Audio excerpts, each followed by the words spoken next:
ਵੀ ਵੇਦਾਂ ਦੇ ਵਿੱਚ ਵੀ ਨਾਮ ਦੀ ਸ਼ੋਭਾ ਕੀਤੀ ਗਈ। ਵੇਦ ਪੁਰਾਣ ਕਹੋ ਮਤ ਝੂਠੇ, ਝੂਠਾ ਜੋ ਨਾ ਵਿਚਾਰੇ।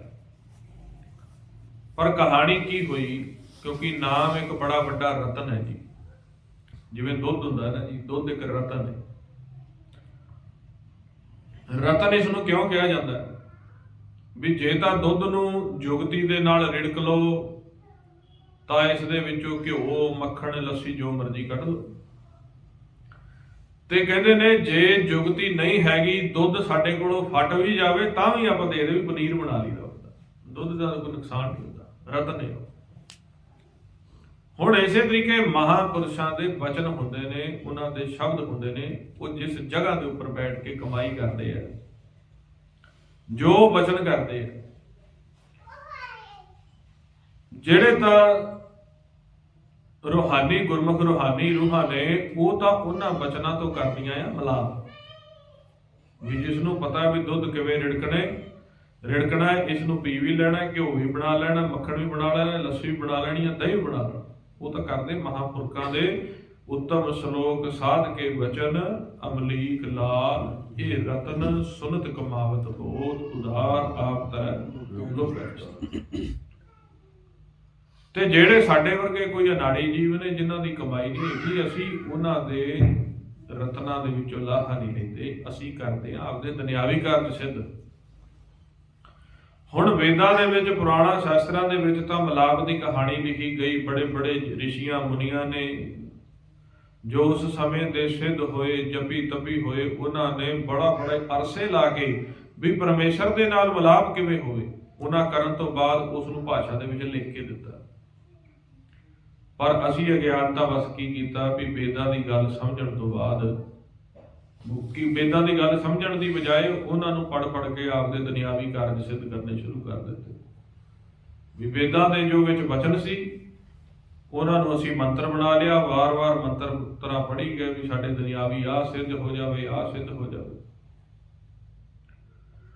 ਹੁਣ ਤ੍ਰਿਸ਼ਨਾ ਦੇ ਜਿਹੜੇ ਕਰਮ ਨੇ, ਹੁਣ ਮੰਤਰਾਂ ਦੇ ਵਿੱਚ ਤਾਕਤ ਹੁੰਦੀ ਹੈ, ਕਾਰਜ ਤਾਂ ਸਿੱਧ ਹੋ ਜਾਂਦਾ, ਪਰ ਕਾਰਜ ਸਿੱਧ ਹੋਣ ਦੇ ਨਾਲ ਜਿਹੜਾ ਦੂਸਰਾ ਹੈ, ਤ੍ਰਿਸ਼ਨਾ ਨਹੀਂ ਮਰਦੀ। ਹੁਣ ਜੇ ਅਸੀਂ ਕਹਿਤਾ ਵੀ ਸਾਨੂੰ ਪੈਸਾ ਮਿਲ ਜਾਵੇ, ਪੈਸਾ ਮਿਲ ਜਾਊ, ਫਿਰ ਹੋਰ ਮੰਗਾਂਗੇ, ਫਿਰ ਕੋਈ ਦੂਸਰੀ ਵਿਆਹ ਉੱਠ ਕੇ ਖੜੀ ਹੋ ਜਾਊ, ਕੋਈ ਤੀਸਰੀ ਪੌਂਕੜ ਉੱਠ ਕੇ ਖੜੀ ਹੋ ਜਾਊ। ਫਿਰ ਕੰਮ ਕੀ ਰਹਿ ਗਿਆ ਸਾਨੂੰ ਵੀ ਗਿਣਤੀ ਕਰਕੇ ਪਾਠ ਪੜ੍ਹੀ ਚੱਲੋ, ਜਦੋਂ ਕੋਈ ਦੁਨਿਆਵੀ ਔਂਕੜ ਆਵੇ ਉਹਨੇ ਪਾਠ ਰੱਖ ਦਿਓ, ਔਂਕੜ ਸਿੱਧ, ਉਹਨੇ ਪਾਠ ਰੱਖ ਦਿਓ, ਔਂਕੜ ਸਿੱਧ। ਮਿਲਾਪ ਦੀ ਕਹਾਣੀ ਫਿਰ ਖਤਮ। ਵੇਦ ਪੁਰਾਣ ਕਹੋ ਮਤ ਝੂਠੇ, ਝੂਠਾ ਜੋ ਨਾ ਵਿਚਾਰੇ। ਕਹਿੰਦੇ ਵੇਦਾਂ ਪੁਰਾਣਾ ਕਰਕੇ ਮਿਲਾਪ ਤਾਂ ਹੋਇਆ ਨਹੀਂ, ਕਹਿੰਦੇ ਉਹ ਮਿਲਾਪ ਵਾਲੀ ਅੱਖ ਨਾਲ ਵਿਚਾਰੇ ਹੀ ਨਹੀਂ। ਹੁਣ ਜਿਵੇਂ ਆਪਾਂ ਅੱਜ ਦੀ ਕਹਾਣੀ ਤੇ ਲਾ ਲਈਏ ਕਿ ਗੁਰਬਾਣੀ ਇਸ ਜਗ ਮੈਂ ਚਾਨਣ ਕਰਮ ਵਸੈ ਮਨ ਆਏ। ਗੁਰਬਾਣੀ ਇਸ ਸੰਸਾਰ ਦੇ ਵਿੱਚ ਪ੍ਰਕਾਸ਼ ਕਰਾਉਣ ਦੇ ਲਈ ਪ੍ਰਗਟ ਕੀਤੀ ਗਈ ਹੈ। ਕਿਹੜਾ ਪ੍ਰਕਾਸ਼? ਗੁਰਮੁਖ ਅੰਤਰ ਸਹਿਜ ਹੈ, ਮਨ ਚੜਿਆ ਦਸਵੇਂ ਆਕਾਸ਼, ਤਿੱਥੈ ਊਂਘ ਨਾ ਭੁਖ ਹੈ, ਹਰ ਅੰਮ੍ਰਿਤ ਨਾਮ ਸੁਖ ਵਾਸ। ਨਾਨਕ ਦੁਖ ਸੁਖ ਵਿਆਪਤ ਨਹੀਂ, ਜਿੱਥੇ ਆਤਮ ਰਾਮ ਪ੍ਰਕਾਸ਼। ਆਤਮ ਰਾਮ ਦਾ ਪ੍ਰਕਾਸ਼, ਜਿਸ ਨੂੰ ਮਹਾਰਾਜ ਕਹਿੰਦੇ ਤਿਸ ਰੂਪ ਨਾ ਰੇਖ, ਅਨਾਹਦ ਵਾਜੈ ਸ਼ਬਦ ਨਿਰੰਜਨ ਕੀਆ। ਅੰਦਰਲੇ ਅਨਾਹਤ ਦੀ ਕਹਾਣੀ ਦੱਸਦੇ ਮਹਾਰਾਜ ਕਹਿੰਦੇ ਤੇਰੇ ਅੰਦਰ ਸਾਜ਼ਾਂ ਦੇ, ਅਨਾਹਦ ਸਾਜ਼ਾਂ ਦੀ ਭਰਮਾਰ ਚੱਲਦੀ ਪਈ ਹੈ। ਤੇਰੇ ਅੰਦਰ ਅੰਮ੍ਰਿਤ ਦਾ ਖਜ਼ਾਨਾ ਰੱਖਿਆ ਹੋਇਆ ਹੈ। ਤੇਰੇ ਅੰਦਰ ਉਹ ਜੋਤ ਪ੍ਰਕਾਸ਼ ਰੂਪ ਮਾਲਕ ਆਪ ਆਸਣ ਲਾ ਕੇ ਬੈਠਾ ਹੈ। ਕਦੇ ਵਿਚਾਰ ਕਰਕੇ ਦੇਖੀ ਹੈ? ਆਪਾਂ ਬਾਣੀ ਨੂੰ ਇਸ ਤਰੀਕੇ ਨਹੀਂ ਵਿਚਾਰਦੇ। ਬਾਣੀ ਦੇ ਵਿੱਚ ਇੱਕ ਸ਼ਬਦ ਆਉਂਦਾ ਹੈ, ਕਰ ਕਰ ਤਾਲ ਪਖਾਵਜ ਨੈਨੋ ਮਾਥੇ ਵਜੈ ਰਬਾਬਾ, ਕਰਨੋ ਮਦ ਬਾਂਸਰੀ ਵਾਜੈ ਜੀਵਾ ਤੁਮ ਅਗਾਜਾ। ਨਿਰਤ ਕਰੈ ਕਰ ਮਨੁਆ ਨਾਚੈ, ਆਣੈ ਘੂੰਗਰ ਸਾਜਾ, ਰਾਮ ਕੋ ਨਿਰਤ ਕਰੀ।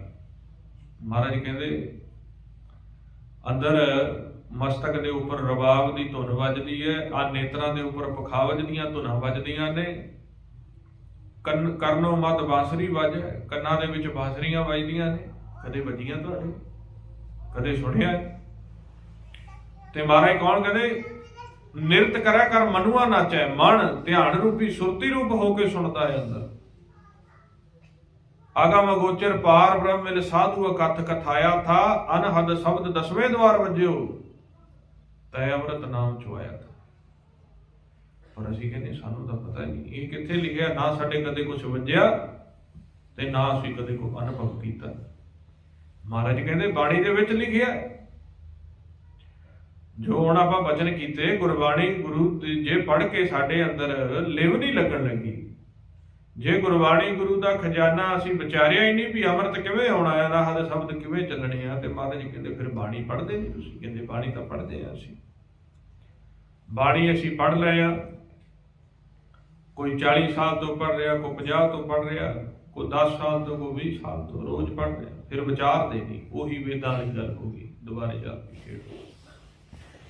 ਜੇ ਤਾਂ ਕੋਈ ਕਾਰਜ ਸਿੱਧ ਕਰਨਾ ਹੈ ਤਾਂ ਗੁਰੂ ਸਾਹਿਬ ਨੂੰ ਲੈ ਆਏ, ਉਹਦੇ ਵਿੱਚ ਵੀ ਪਾਠੀ ਗ੍ਰੰਥੀ ਸਿੰਘ ਗੁਰਮੁਖ ਪਿਆਰੇ, ਉਹਨਾਂ ਦੀ ਤਾਂ ਡਿਊਟੀਆਂ ਨੇ, ਮਹਾਰਾਜ ਦੇ ਵਜ਼ੀਰ ਨੇ, ਉਹਨਾਂ ਨੇ ਤਾਂ ਬਾਣੀ ਪੜ੍ਹੀ ਜਾਣੀ, ਉਹਨਾਂ ਨੇ ਆਪ ਦਾ ਕਾਰਜ ਸਿੱਧ ਕਰ ਲੈਣਾ। ਪਰ ਜਿਨ੍ਹਾਂ ਦੂਸਰੇ ਗੁਰਮੁਖ ਦੇ ਉੱਪਰ ਵਾਲੇ, ਉਹਨਾਂ ਨੇ ਤਾਂ ਸਿਰਫ ਇਹੀ ਆ ਬਈ 2-4 ਦਿਨ ਜਾਂ ਜਿਹੜਾ ਹੋਵੇ ਬਈ ਸਾਡਾ ਕੰਮ ਸਿਰੇ ਚੜ੍ਹ ਜੇ।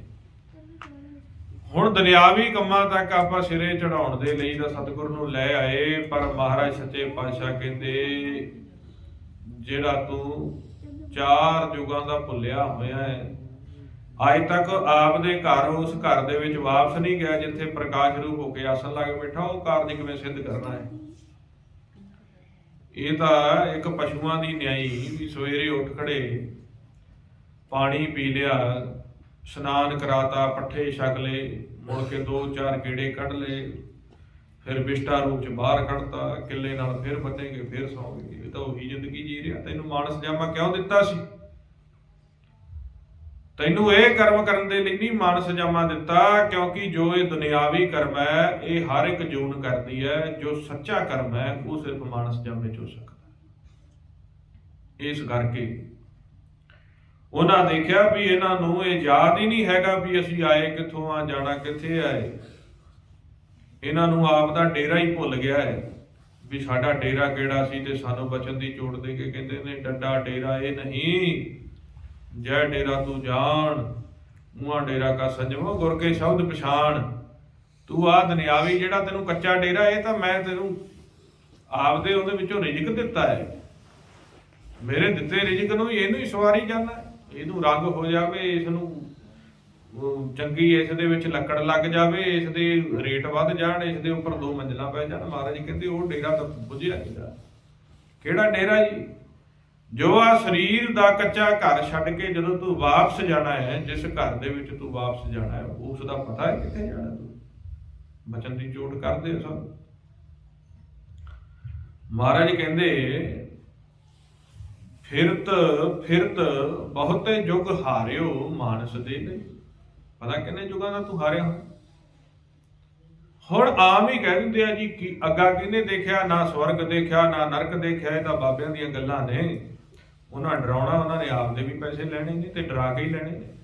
ਚਲੋ ਬਾਬੇ ਕਹਿ ਦੇਣ ਤਾਂ ਵੱਖਰੀ ਗੱਲ ਹੈ, ਪਰ ਗੁਰਬਾਣੀ ਗੁਰੂ ਦੇ ਵਿੱਚ ਗੁਰੂ ਨਾਨਕ ਮੋਹਰ ਲਾਉਂਦੇ, ਗੁਰੂ ਨਾਨਕ ਝੂਠੇ ਹੋ ਜਾਣ ਤਾਂ ਫਿਰ ਤਾਂ ਸਾਡਾ ਹੀ ਬੁੱਧੀ ਭ੍ਰਸ਼ਟ ਹੈ। ਗੁਰੂ ਨਾਨਕ ਮੋਹਰ ਲਾਉਂਦੇ ਆ। ਮਹਾਰਾਜ ਕਹਿੰਦੇ ਆ ਵੀ ਅੱਗਾ ਹੀ ਦਿਖਾਉਂਦੀ ਆ ਬਾਣੀ, ਤਾਂ ਹੀ ਬਾਣੀ ਲਿਖੀ ਗਈ ਹੈ। ਗੁਰਬਾਣੀ ਗੁਰੂ ਕਹਿੰਦੇ ਆ ਪਾਪੀ ਕਰਮ ਕਮਾਵਦੇ ਕਰਦੇ ਹਾਏ ਹਾਏ, ਨਾਨਕ ਜਿਉ ਮਥਨ ਮਧਾਣੀਆਂ ਤਿਉ ਮਥੈ ਧਰਮ ਰਾਏ। ਹੁਣ ਬਾਦਸ਼ਾਹ ਕਹਿੰਦੇ ਧਰਮ ਰਾਜਾ ਮਥਦਾ। ਤੁਸੀਂ ਰੋਜ਼ ਪੜ੍ਹਦੇ ਆ ਤਿਤ ਸਰਵਰੜੇ ਭਈਲੇ ਨਿਵਾਸਾ, ਪਾਣੀ ਪਾਵਕ ਤਿਨੈ ਕੀਆ, ਪੰਕਜ ਮੋਹ ਪਗ ਨਹੀਂ ਚਾਲੇ, ਹਮ ਦੇਖਾ ਤੈ ਡੂਬੇ ਹਲੇ। ਕਿਉਂ ਡੁੱਬੇ? ਮਨ ਏਕ ਨਾ ਚੇਤਸ ਮੂੜ ਮਣਾ, ਹਰ ਵਿਸਰਤ ਤੇਰੇ ਗੁਣ ਮਿਲਿਆ। ਪਾਤਸ਼ਾਹ ਕਹਿੰਦੇ ਅਸੀਂ ਪ੍ਰਤੱਖ ਦੇਖਿਆ ਡੁੱਬਦਿਆਂ ਨੂੰ ਤੱਤੇ ਜਲ ਦੇ ਸਰੋਵਰ ਦੇ ਵਿੱਚ। ਤੇ ਜਿਹੜੇ ਨਾਮ ਦੇ ਵਿੱਚ ਸਮਾਏ ਮਹਾਰਾਜ ਉਹਨਾਂ ਦੀ ਵੀ ਬਚਨ ਕਰਦੇ ਨੇ, ਹਰ ਜਨ ਹਰ ਹਰ ਨਾਮ ਸਮਾਣੇ, ਦੁਖ ਜਨਮ ਮਰਨ ਭਵ ਖੰਡਾ ਹੈ, ਅਵਨਾਸੀ ਪੁਰਖ ਪਾਇਆ ਪਰਮੇਸ਼ਰ, ਬਹੁ ਸੋਭ ਖੰਡ ਬ੍ਰਹਮੰਡਾ ਹੈ। ਉਹਨਾਂ ਦੀ ਖੰਡਾ ਬ੍ਰਹਮੰਡਾ ਸੋਭਾ ਦੀ ਵੀ ਦੇਖੀ। ਇਸ ਕਰਕੇ ਕਹਿਣ ਕਥਨ ਦੀਆਂ ਗੱਲਾਂ ਨਹੀਂ, ਗੁਰਬਾਣੀ ਗੁਰੂ ਦੀ ਵਿਚਾਰ ਕਰਕੇ ਦੇਖੀ ਆਪਾਂ ਗੁਰਮੁਖ ਪਿਆਰਿਓ। ਮਹਾਰਾਜ ਕਹਿੰਦੇ ਨੇ ਇਸ ਸੰਸਾਰ ਦਾ ਤੂੰ ਰਹਿਣ ਵਾਲਾ ਹੀ ਨਹੀਂ ਹੈਗਾ, ਤੂੰ ਤਾਂ ਇੱਕ 5 ਤੱਤਾਂ ਦੀ ਸੂਖਮ ਜੋਤ ਸਰੂਪ ਮਨ। ਔਰ ਤੂੰ ਇਸ ਸਰੀਰ ਦੇ ਵਿੱਚ ਪ੍ਰਾਹੁਣੇ ਰੂਪ ਦੇ ਵਿੱਚ, ਪ੍ਰਾਹੁਣਚਾਰੀ ਰੂਪ ਦੇ ਵਿੱਚ ਆਇਆ, ਸਵਾਸਾਂ ਦਾ ਧਨ ਲੈ ਕੇ ਆਇਆ, ਤੇ ਕੋਈ ਪਤਾ ਨਹੀਂ ਉਹ ਸਵਾਸ ਕਿੰਨੇ, ਨਾ ਵਧਨੇ ਆ ਨਾ ਘਟਨੇ ਆ। ਤੇ ਜੇ ਤੂੰ ਆਪ ਦੀ ਉਮਰ ਜਾਣਨੀ ਚਾਹੁੰਦਾ ਤਾਂ ਮਹਾਰਾਜ ਕਹਿੰਦੇ ਹਮ ਆਦਮੀ ਹਾਂ ਇੱਕ ਦਮੀ ਮੁਹੱਲਤ ਮੁਹੱਤ ਨਾ ਜਾਣਾ, ਨਾਨਕ ਬਿਨ ਮੈਂ ਤੁਸੇ ਸਰੇਵੋ ਜਾ ਕੇ ਜੀ। ਇੱਕ ਸਵਾਸ ਉਮਰ ਹੈ। ਫਿਰ ਸਾਡੀ ਉਮਰ ਤੇ ਸਾਡਾ ਜਨਮ ਮਰਨ ਲੰਮਾ ਕਿਵੇਂ ਹੋ ਜਾਂਦਾ ਹੈ? ਮਹਾਰਾਜ ਨੇ ਤਾਂ ਨਹੀਂ ਸਾਨੂੰ ਇਹ ਲੰਮੀਆਂ ਜਿਹੜੀਆਂ ਸਜ਼ਾਵਾਂ ਬਖਸ਼ੀਆਂ। ਇਹ ਲੰਮੀਆਂ ਸਜ਼ਾਵਾਂ ਕਿਵੇਂ ਮਿਲਦੀਆਂ ਨੇ? ਜਦੋਂ ਤ੍ਰਿਸ਼ਨਾ ਆ ਜਾਂਦੀ ਹੈ। ਤ੍ਰਿਸ਼ਨਾ ਆ ਜਾਂਦੀ ਹੈ ਨਾ, ਜਦੋਂ ਅਸੀਂ ਸਵਾਸਾਂ ਦੇ ਵਿੱਚ ਉਮਰ ਭੋਗਦੇ ਭੋਗਦੇ ਸੋਚਣਾ ਸ਼ੁਰੂ ਕਰਦੇ ਹਾਂ, ਪਹਿਲੋਂ ਮੇਰਾ ਆਹ ਕੰਮ ਬਣ ਜਾਏ ਨਾ, ਫਿਰ ਮੈਂ ਸੁਰਖਰੂ ਹੋ ਜਾ, ਫਿਰ ਆਹ ਕੰਮ ਬਣ ਜਾ ਮੈਂ ਸੁਰਖਰੂ ਹੋ ਜਾ। ਪ੍ਰਤੱਖ ਗੁਰੂ ਗ੍ਰੰਥ ਸਾਹਿਬ ਮਹਾਰਾਜ ਜੀ ਦੀ ਹਜ਼ੂਰੀ ਦੇ ਵਿੱਚ ਬੈਠ ਕੇ ਆਪਾਂ ਨਾਲੇ ਉਹਨਾਂ ਦਾ ਗਿਆਨ ਪੜ੍ਹੀ ਜਾਂਦੇ ਆ। ਜਾ ਕੋ ਆਏ ਸੋਈ ਬਿਹਾਜੋ, ਹਰ ਗੁਰ ਤੇ ਮਨੈ ਬਸੇਰਾ, ਨਿਜ ਕਰ ਮੈਲ ਪਾਓ ਸੁਖ ਸਹਿਜੇ, ਹੋਰ ਨਾ ਕੋ ਫੇਰਾ। ਮਹਾਰਾਜ ਤਾਂ ਕਹਿੰਦੇ ਜਿਹੜੇ ਕੰਮ ਆਇਆ ਉਹ ਕੰਮ ਕਰ ਲਾ, ਨਿਜ ਘਲ ਮਹਿਲ ਦੀ ਪਛਾਣ ਕਰ ਲਾ। ਅਸੀਂ ਕਹਿੰਦੇ ਆ ਸਤਨਾਮ ਵਾਹਿਗੁਰੂ, ਮੇਰਾ ਪਹਿਲੋਂ ਆਹ ਕੰਮ ਕਰਦੇ ਬਾਬਾ, ਫਿਰ ਮੈਂ ਤੇਰੇ ਕੋਲ ਆਉਂਗਾ। ਹੁਣ ਤ੍ਰਿਸ਼ਨਾ ਕਦੇ ਤ੍ਰਿਸ਼ਨਾ, ਮਹਾਰਾਜ ਕਹਿੰਦੇ ਬਿਨ ਸੰਤੋਖ ਨਹੀਂ ਕੋ ਰਾਜੇ, ਸੁਪਨ ਮਨੋਰਥ ਬਿਰਥੇ ਸਭ ਕਾਜੇ। ਸੁਪਨਿਆਂ ਮਨੋਰਥਾਂ ਚ ਪੈ ਗਏ, ਇਹਦਾ ਬਿਰਥੇ ਕਾਜ ਨੇ। ਸੰਤੋਖ ਤਾਂ ਕਰਨਾ ਪੈਣਾ ਹੈ, ਚਾਹੇ 1000 ਬਾਦ ਕਰ ਲਾ, ਚਾਹੇ ਲੱਖ ਬਾਦ ਕਰ ਲਾ, ਚਾਹੇ ਕਰੋੜ ਬਾਦ ਕਰ ਲਾ। ਮਾਇਆ ਤਾਂ ਘੁੰਮਣ ਘੇਰਾ ਹੈ। 50 ਕਿੱਲਿਆਂ ਵਾਲਾ, 100 ਕਿੱਲਿਆਂ ਵਾਲਾ, 200 ਕਿੱਲਿਆਂ ਵਾਲਾ, ਇਹ ਕਿਉਂ ਇੱਕ ਦੂਸਰੇ ਤਰ੍ਹਾਂ ਦੇਖਦੇ ਨੇ? ਕਿਉਂਕਿ ਮਹਾਰਾਜ ਕਹਿੰਦੇ ਸੰਤੋਖ ਨਹੀਂ ਹੈ। ਤੇ ਸੰਤੋਖ ਸ਼ਬਦ ਦਾ ਅਭਿਆਸ ਕਰਕੇ ਆਉਂਦਾ, ਗੁਰਬਾਣੀ ਦੀ ਵਿਚਾਰ ਕਰਕੇ ਸੰਤੋਖ ਆਉਂਦਾ। ਗੁਰਬਾਣੀ ਗੁਰੂ ਸਾਨੂੰ ਦੱਸਦੇ ਆ ਵੀ ਕਿਵੇਂ ਸਾਡੇ ਸੁਪਨਿਆਂ ਮਨੋਰਥਾਂ ਦੇ ਵਿੱਚ ਪੈ ਕੇ, ਕਿਵੇਂ ਅਸੀਂ ਜਦੋਂ ਇੱਕ ਦੂਸਰੇ ਦੀ ਕਾਟ ਕਰਦੇ ਆ, ਨਿੰਦਿਆ ਚੁਗਲੀ ਕਰਦੇ ਆ, ਤੇ ਫਿਰ ਹਾਸਲ ਤਾਂ ਕੁਛ ਨਹੀਂ ਹੁੰਦਾ, ਗਵੇੜ ਬੜੇ ਵੱਡੇ ਪੈ ਜਾਂਦੇ ਨੇ। ਮਹਾਰਾਜ ਕਹਿੰਦੇ ਬੈਰ ਵਿਰੋਧ ਕਾਮ ਕ੍ਰੋਧ ਮੋਹ, ਝੂਠ ਵਿਕਾਰ ਮਹਾ ਲੋਭ ਤਰੋ, ਇਹਾਂ ਜੁਗਤ ਬਿਹਾਨੇ ਕਹੀ। ਵੈਰ ਵਿਰੋਧ ਛੱਡਿਆ ਨਹੀਂ, ਝੂਠ ਵਿਕਾਰ ਛੱਡੇ ਨਹੀਂ, ਉਹਨਾਂ ਹੀ ਕੰਮਾਂ 'ਚ, ਉਹਨਾਂ ਹੀ ਬਾਤਾਂ ਵਿੱਚ। ਤੇ ਕਹਿੰਦੇ ਫਿਰ ਇਹਾਂ ਜੁਗਤ, ਇਹ ਜੁਗਤੀ ਲਾਓਗੇ, ਫੁਰਨੇ ਲਈ ਜਾਓਗੇ, ਨਿੰਦਿਆ ਚੁਗਲੀ ਕਰੀ ਜਾਓਗੇ, ਬਿਹਾਨੇ ਕਈ ਜਨਮ, ਫਿਰ ਲੱਗੇ ਰਹੋ। ਫਿਰ ਕੀ ਕਹਿੰਦੇ ਨੇ? ਨਾਨਕ ਰਾਖ ਲਿਹੋ ਆਪਨ ਕਰ ਕਰਮ। ਸੰਸਾਰੀ ਕਰਮ ਕਰਕੇ ਤਾਂ ਬਹੁਤ ਦੇਖ ਲਏ, ਜ਼ਮੀਨ ਜਾਇਦਾਦ ਕਰਕੇ ਦੇਖ ਲਈ, ਬਿਜ਼ਨਸ ਦਿਹਾੜੀਆਂ ਕਰਕੇ ਦੇਖ ਲੈ, ਕਰਿਸ਼ਤ ਦੇ ਕਰਮ ਕਰਕੇ ਦੇਖ ਲੈ। ਹੁਣ ਤੂੰ ਆਪ ਦਾ ਕਰਮ ਦੱਸ। ਨਾਨਕ ਆਪ ਰਾਖ ਲਿਹੋ ਆਪਨ ਕਰ ਕਰਮ। ਉਹ ਕਰਮ ਕਿਹੜਾ ਹੈ? ਕਿਉਂਕਿ ਗੁਰੂ ਨਾਨਕ ਦੇਵ ਸੱਚੇ ਪਾਤਸ਼ਾਹ ਕਹਿੰਦੇ ਨੇ ਦੋ ਹੀ ਤਰੀਕਿਆਂ ਦੇ ਕਰਮ ਨੇ, ਕਰਮੀ ਆਪੋ ਆਪਣੀ, ਕੋ ਨੇੜੇ ਕੋ ਦੂਰ। ਮਹਾਰਾਜ ਕਹਿੰਦੇ ਦੋ ਤਰੀਕਿਆਂ ਦੇ ਕਰਮ ਨੇ। ਇੱਕ ਐਸੇ ਕਰਮ ਨੇ ਜਿਹੜੇ ਪਰਮੇਸ਼ਰ ਦੇ ਨੇੜੇ ਕਰ ਦਿੰਦੇ ਨੇ, ਇੱਕ ਐਸੇ ਕਰਮ ਨੇ ਜਿਹੜੇ ਪਰਮੇਸ਼ਰ ਤੋਂ ਦੂਰ ਕਰ ਦਿੰਦੇ ਨੇ। ਹੁਣ ਉਹ ਦੂਰ ਕਰਨ ਵਾਲੇ ਤਾਂ ਆਪਾਂ ਦੇਖ ਹੀ ਲਿਆ, ਪਤਾ ਲੱਗ ਗਿਆ ਆਪਾਂ ਨੂੰ ਵੀ ਜੇ ਸਾਰਾ ਦਿਨ ਘਰ ਗ੍ਰਸਤੀ ਨੂੰ ਹੀ ਲੋਚਦੇ ਰਹਿਣਾ ਹੈ, ਜੇ ਸਾਰਾ ਦਿਨ ਆਪਦੇ ਦੁਨਿਆਵੀ ਜੀਵਨ ਨੂੰ ਹੀ ਲੋਚਦੇ ਰਹਿਣਾ ਹੈ, ਇਹ ਤਾਂ ਪਰਮੇਸ਼ਰ ਦੇ ਨੇੜੇ ਨਹੀਂ ਲੱਗਣ ਦਿੰਦੇ। ਫਿਰ ਕਿਉਂਕਿ ਜਿਵੇਂ ਫੁਰਨਾ ਆਇਆ, ਫੁਰਨੇ ਦੇ ਵਿੱਚ ਉਵੇਂ ਹੀ ਉੱਡ ਪਿਆ ਮਨ, ਆਹ ਕੰਮ ਰਹਿ ਗਿਆ, ਆਹ ਕੰਮ ਰਹਿ ਗਿਆ, ਆਹ ਕੰਮ ਰਹਿ ਗਿਆ, ਆਹ ਕੰਮ ਰਹਿ ਗਿਆ। ਨਾ ਫਿਰ ਉਹ ਕੰਮ ਬਣਨ, ਉਹ ਬਣਨ ਤੇ ਅਗਲੇ ਤਿਆਰ, ਉਹ ਬਣਨ ਤੇ ਅਗਲੇ ਤਿਆਰ। ਇਹ ਤਾਂ ਦੂਰ ਲੈ ਕੇ ਜਾਣਗੇ ਪਰਮੇਸ਼ਰ ਤੋਂ। ਬੇਸ਼ੱਕ ਇਹਨਾਂ ਦੀ ਸ਼ਰਨ ਵਿੱਚ ਵੀ ਬੈਠੇ ਆ, ਜਿਹੜੀ ਗੱਲ ਮੈਂ ਅੱਗੇ ਕੀਤੀ ਵੀ ਜੇ ਆਪਾਂ ਮਹਾਰਾਜ ਦੀ ਸ਼ਰਨ 'ਚ ਬੈਠੇ ਆ, ਪਰ ਬਾਣੀ ਵੀ ਪੜ੍ਹ ਰਹੇ ਆ, ਤੇ ਬਾਣੀ ਮਿਲਾਪ ਕਰਾ ਰਹੀ ਹੈ। ਫਿਰ ਮਿਲਾਪ ਹੋ ਕਿਉਂ ਨਹੀਂ ਰਿਹਾ? ਆਪਾਂ ਬਾਣੀ ਪੜ੍ਹ ਤਾਂ ਰਹੇ ਆ, ਪਰਮੇਸ਼ਰ ਦੀ ਸ਼ਰਨ 'ਚ ਬੈਠੇ ਆ, ਪਰ ਜਿਹੜੇ ਨੇਤਰ ਹੈ, ਦਿਮਾਗ ਹੈ, ਸੁਰਤੀ ਦੇ ਵਿੱਚ ਤ੍ਰਿਸ਼ਨਾ ਹੈ। ਇਸ ਨੂੰ ਕਹਿੰਦੇ ਨੇ ਬਾਗ ਦ੍ਰਿਸ਼ਟ, ਠੱਗ ਦ੍ਰਿਸ਼ਟ, ਬਗਾ ਲਿਵ ਲਾਗਾ। ਵੀ ਜਿਸ ਤਰ੍ਹਾਂ ਬਗਲਾ ਹੁੰਦਾ ਹੈ, ਦੇਖਣ 'ਚੋਂ ਹੰਸ ਦੀ ਨਿਆਈ ਹੈ। ਇੱਕ ਲੱਤ ਦੇ ਉੱਪਰ ਸਮਾਧੀ ਲਾ ਕੇ ਮਹਾਰਾਜ ਕਹਿੰਦੇ ਖੜ ਜਾਂਦਾ ਹੈ, ਤੇ ਡੰਡੀਆਂ ਮੱਛੀਆਂ ਕੋਲੋਂ ਗੁਜ਼ਰਨੀਆਂ ਸ਼ੁਰੂ ਕਰਦੀਆਂ ਨੇ, ਉਹਨਾਂ ਨੂੰ ਧੋਖਾ ਦਿੰਦਾ ਹੈ। ਕਿਉਂਕਿ ਡੰਡੀਆਂ ਮੱਛੀਆਂ ਨੂੰ ਇਹ ਪਤਾ ਹੈ ਵੀ ਹੰਸ ਨੇ ਸਾਨੂੰ ਖਾਣਾ ਨਹੀਂ, ਕਿਉਂਕਿ ਹੰਸ ਦੀ ਖੁਰਾਕ ਡੰਡੀ ਮੱਛੀ ਨਹੀਂ ਹੁੰਦੀ, ਹੀਰਾ ਮੋਤੀ, ਉਹਨੇ ਮੋਤੀ ਖਾਣੇ ਆ ਸਰਵਰ ਤੋਂ। ਤੇ ਹੁਣ ਬਗਲਾ ਸੋਚਦਾ ਹੈ ਵੀ ਇਹਨਾਂ ਉਸ ਤਰ੍ਹਾਂ ਤਾਂ ਮੇਰੇ ਕੋਲ ਆਉਣਾ ਨਹੀਂ, ਤੇ ਆਪਾਂ ਹੰਸ ਦੀ ਰੀਸ ਕਰੀਏ। ਉਹ ਫਿਰ ਇੱਕ ਲੱਤ ਤੇ ਖੜ ਜਾਂਦਾ, ਅੱਖ ਮੀਚ ਲੈਂਦਾ, ਇੱਕ ਅੱਖ ਖੋਲ ਕੇ ਦੇਖਦਾ ਰਹਿੰਦਾ। ਕੋਈ ਡੰਡੀ ਮੱਛੀ ਜਦੋਂ ਆਉਂਦੀ ਆ, ਝਪਟਾ ਮਾਰਦਾ। ਸਾਡੀ ਔਲਾਦ ਉਸ ਤਰੀਕੇ ਹੈ। ਮਹਾਰਾਜ ਦੀ ਬਾਣੀ ਸਾਨੂੰ, ਸੱਚੇ ਪਾਤਸ਼ਾਹ ਦੀ ਬਾਣੀ ਸਾਨੂੰ ਸੰਤ ਬਣਾ ਰਹੀ ਹੈ, ਸਾਧੂ ਬਣਾ ਰਹੀ ਹੈ, ਸਾਨੂੰ ਭਗਤ ਬਣਾ ਰਹੀ ਹੈ। ਪਰ ਮਹਾਰਾਜ ਦੀ ਬਾਣੀ ਪੜ੍ਹ ਕੇ ਵੀ ਅਸੀਂ ਉਵੇਂ ਦੇ ਉਵੇਂ ਹੀ ਸੱਪੇ ਦੁੱਧ ਪਿਆਈਆ ਅੰਦਰ ਵਿਸਣ ਕੋ। ਸੱਪ ਦੇ ਸੱਪ ਕਹਿੰਦੇ ਸੱਪ ਨੂੰ ਜਿੰਨਾ ਮਰਜ਼ੀ ਦੁੱਧ ਪਿਆ ਲਓ, ਉਹਦੀ ਜ਼ਹਿਰ ਨਹੀਂ ਮਰਦੀ। ਉਹ ਐਸ ਸੱਪ ਨੂੰ ਨਹੀਂ ਕਿਹਾ, ਸਾਨੂੰ ਕਿਹਾ। ਇੰਨੇ ਬਚਨ ਪੜ੍ਹੀ ਜਾਂਦੇ, ਇੰਨੇ ਬਚਨ ਪੜ੍ਹੀ ਜਾਂਦੇ ਆ, ਸਿਮਰਨ ਵੀ ਕਰੀ ਜਾਂਦੇ ਆ, ਨਿਤਨੇਮ ਵੀ ਕਰੀ ਜਾਂਦੇ ਆ, ਅੰਦਰ ਦੀ ਜ਼ਹਿਰ ਹੀ ਨਹੀਂ ਮਰਦੀ। ਕਿਹੜੀ ਜ਼ਹਿਰ? ਮੰਗੀ ਜਾਂਦੇ ਆ, ਮੰਗੀ ਜਾਂਦੇ ਆ, ਮੰਗੀ ਜਾਂਦੇ ਆ, ਮੰਗੀ ਜਾਂਦੇ ਆ, ਰੁਕਦਾ ਹੀ ਨਹੀਂ ਮਨ। ਤੇ ਮਹਾਰਾਜ ਸੱਚੇ ਪਾਤਸ਼ਾਹ ਨੇ ਕਹਿ ਦਿੱਤਾ, ਜੇ ਮੰਗਣਾ ਹੀ ਸੀ ਤਾਂ ਮਹਾਰਾਜ ਕਹਿੰਦੇ, ਇੱਕ ਨਾਨਕ ਕੀ ਅਰਦਾਸ ਜੇ ਤੁਧ ਭਾਵ ਸੀ, ਮੈਂ ਦੀਜੇ ਨਾਮ ਨਿਵਾਸ ਹਰਿ ਨਿਵਾਸ। ਕੋਈ ਐਸਾ ਫਲ ਦੇ ਦਿਓ ਮਹਾਰਾਜ, ਤ੍ਰਿਸ਼ਨਾ ਮਰ ਜੇ ਸਾਡੀ। ਉਹ ਫਲ ਇੱਥੇ ਸੰਸਾਰ ਵਿੱਚ ਨਾ ਕਿਸੇ ਹੱਟੀ ਤੋਂ ਮਿਲੇ, ਨਾ ਕਿਸੇ ਰਿਸ਼ਤੇਦਾਰ ਤੋਂ ਮਿਲੇ, ਨਾ ਭੈਣ ਭਾਈ ਤੋਂ ਮਿਲੇ। ਸੰਸਾਰ ਵਿੱਚ ਤਾਂ ਐਸਾ ਫਲ ਹੈ ਹੀ ਨਹੀਂ ਜਿਸ ਨੂੰ ਖਾਧਿਆਂ ਤ੍ਰਿਸ਼ਨਾ ਮਰ ਜਾਵੇ। ਬੜੇ ਬੜੇ ਵੱਡੇ ਜੋਗੀਆਂ ਨੇ, ਰਿਸ਼ੀਆਂ ਮੁਨੀਆਂ ਨੇ ਪ੍ਰੈਕਟੀਕਲ ਕਰਕੇ ਦੇਖ ਲਏ, ਨਸ਼ੇ ਪੀ ਕੇ ਦੇਖ ਲਏ, ਅੱਕ ਧਤੂਰੇ ਚੱਟ ਕੇ ਦੇਖ ਲਏ, ਭੰਗ ਪੋਸਤ ਫੀਮ ਸ਼ਰਾਬ ਪੀ ਕੇ ਦੇਖ ਲਈ। ਭਈ ਨਸ਼ਾ ਕਰਕੇ ਹੀ ਮਨ ਟਿਕ ਜਾਵੇ, ਟਿਕਦਾ ਨਹੀਂ। ਕੋਈ 2-4 ਪਾਰ ਜਿਹੜਾ ਹੈ ਉਹ ਸਰੀਰ ਸਹਿਜ ਹੁੰਦਾ ਹੈ, ਤੇ ਜਦੋਂ ਨਸ਼ੇ ਦੀ ਲਪਕ ਟੁੱਟਦੀ ਹੈ ਉਸ ਤੋਂ ਬਾਅਦ ਦੁੱਗਣੇ ਫੁਰਨੇ ਵੱਜ ਜਾਂਦੇ। ਗ੍ਰਸਤ ਦੇ ਵਿੱਚ ਧਾਰਨ ਕਰਕੇ ਦੇਖ ਲਿਆ, ਗ੍ਰਸਤ ਨੂੰ ਛੱਡ ਕੇ ਦੇਖ ਲਿਆ, ਜਤੀ ਸਤੀ ਰਹਿ ਕੇ ਦੇਖ ਲਿਆ, ਬੇਹੰਗਮ ਰਹਿ ਕੇ ਦੇਖ ਲਿਆ, ਜਵਾਕਾਂ 'ਚ ਰਹਿ ਕੇ ਦੇਖ ਲਿਆ, ਰਾਜ ਭਾਗ ਕਰਕੇ ਦੇਖ ਲਿਆ, ਤ੍ਰਿਸ਼ਨਾ ਹੀ ਨਹੀਂ ਮਰਦੀ। ਪ੍ਰੈਕਟੀਕਲ ਇਹੀ ਤਾਂ ਹੈ। ਪਾਠ ਪੜ੍ਹਿਓ ਔਰ ਭੇਦ ਵਿਚਾਰਿਓ, ਨਿਵਲ ਭੋਇ ਹੰਗਮ ਸਾਧੇ, ਪੰਜ ਜਨਾਂ ਸੋ ਸੰਗ ਨਾ ਛੁਟਕਿਓ, ਅਨੇਕ ਹੰਬਲ ਬਾਧੇ ਪਿਆਰੇ, ਇਨ ਵਿਦ ਮਿਲਣ ਨਾ ਜਾਈ, ਮੈਂ ਕੀਏ ਕਰਮ ਕਰਨੇ ਕਾ। ਬੜੇ ਅਨੇਕ ਕਰਮ ਕੀਤੇ ਨੇ। ਇਸ ਸ਼ਬਦ ਦੀ ਪੂਰੇ ਦੀ ਵਿਚਾਰ ਕਰਕੇ ਦੇਖੋ, ਮਹਾਰਾਜ ਕਹਿੰਦੇ ਮੋਨੀ ਵੀ ਰਹੇ ਆ, ਕਰਪਾਤੀ ਵੀ ਰਹੇ ਆ, ਨਗਨ ਵੀ ਬਨ ਵਿੱਚ ਫਿਰਦੇ ਰਹੇ। ਉਹ ਆਪਣਾ ਪਿਛੋਕੜ ਸੁਣਾਉਂਦੇ ਨੇ। ਹੁਣ ਨਹੀਂ, ਪਿਛੋਕੜ ਵਿੱਚ ਅਸੀਂ ਇਸ ਤਰ੍ਹਾਂ ਕਰ ਦੇਖਿਆ, ਪਰ ਹਾਸਲ ਨਹੀਂ ਹੋਇਆ। ਫਿਰ ਜਦੋਂ ਗੁਰੂ ਰਾਮਦਾਸ ਮਹਾਰਾਜ ਸੱਚੇ ਪਾਤਸ਼ਾਹ ਦੀ ਸ਼ਰਨ ਮਿਲੀ, ਆ ਹਾਰ ਭਰਿਓ ਸੁਆਮੀ ਕੇ ਦੁਆਰੇ ਦੀਜੇ ਬੋਲੂ ਵੇਗਾ। ਇਸ ਕਰਕੇ ਜਿਹੜੇ ਅਸੀਂ ਇਹ ਕਰਮ ਕਰਦੇ ਆ ਨਾ ਜੀ, ਜੇ ਸੰਸਾਰੀ ਕਰਮਾਂ ਦੇ ਵਿੱਚੋਂ ਆਪਾਂ ਬਿਰਤੀ ਨਹੀਂ ਛੱਡਣੀ ਤਾਂ ਜਿਹੜਾ ਪੜਿਆ ਹੋਇਆ ਹੈ ਸਾਡਾ, ਜਪਿਆ ਹੋਇਆ ਹੈ, ਉਹ ਵਿਅਰਥ ਹੀ ਜਾਂਦਾ। ਅਸੀਂ ਮਹਾਰਾਜ ਨੂੰ ਬੇਨਤੀ ਕਰਨੀ ਹੈ ਵੀ ਸਾਡੀ ਤ੍ਰਿਸ਼ਨਾ ਖਤਮ ਹੋ ਜਾਵੇ, ਉਹ ਅਮਰ ਫਲ ਦਿਓ। ਤੇ ਗੁਰੂ ਅਮਰਦਾਸ ਮਹਾਰਾਜ ਕਹਿੰਦੇ ਨੇ, ਤ੍ਰਿਸ਼ਨਾ ਸੁਰ ਨਰ ਮਨ ਜਨ ਦੀ ਵੀ ਨਹੀਂ ਖਤਮ ਹੋਈ, ਵੱਡੇ ਵੱਡੇ ਸਿੱਧਾਂ ਜਤੀਆਂ ਤਪੀਆਂ ਦੀ ਨਹੀਂ ਹੋਈ। ਉਹ ਅਮਰ ਫਲ ਜਿਹੜਾ ਹੈ ਉਸ ਨੂੰ ਗੁਰਬਾਣੀ ਵਿੱਚ ਹਰ ਰਸ, ਅੰਮ੍ਰਿਤ ਰਸ, ਬ੍ਰਹਮ ਰਸ, ਨਾਮ ਰਸ, ਵੱਖਰੇ ਵੱਖਰੇ ਨਾਮ ਕਹਿੰਦੇ ਉਹ ਗੁਰੂ ਕੋਲ ਹੈ। ਸਿਰਫ ਤ੍ਰੈ ਗੁਣ ਦੇ ਵਿੱਚ ਤੁਸੀਂ ਕਮਾਈ ਜਾਓ, ਤੁਹਾਨੂੰ ਧਨ ਵੀ ਮਿਲ ਜਾਏਗਾ, ਰਾਜ ਭਾਗ ਮਿਲ ਜਾਏਗਾ, ਫਿਰ ਕਦੇ ਤੁਸੀਂ ਗਰੀਬ ਹੋ ਜਾਓਗੇ, ਅਮੀਰ ਹੋ ਜਾਓਗੇ, ਗਰੀਬ ਹੋ ਜਾਓਗੇ, ਅਮੀਰ। ਇਸ ਤਰ੍ਹਾਂ ਤੁਹਾਡੇ ਅਨੇਕਾਂ ਹੀ ਜਨਮ ਦਿੰਦਾ ਦੇ ਲੈਂਦੇ ਥੱਕ ਜੁਗਾ ਜੁਗੰਤਰ ਖਾਏ ਫਿਰੀ ਜਾਓ। ਪਰ ਮਹਾਰਾਜ ਕਹਿੰਦੇ ਵੀ ਜੇ ਮੁਕਤ ਹੋਣਾ ਹੈ, ਫਿਰ ਕਹਿੰਦੇ ਧਿਆਨ ਧਰੋ ਤਿਹ ਕੋ ਮਨ ਮੈਂ, ਜਿਹ ਕੋ ਅਮਿਤੋਜ ਸਭ।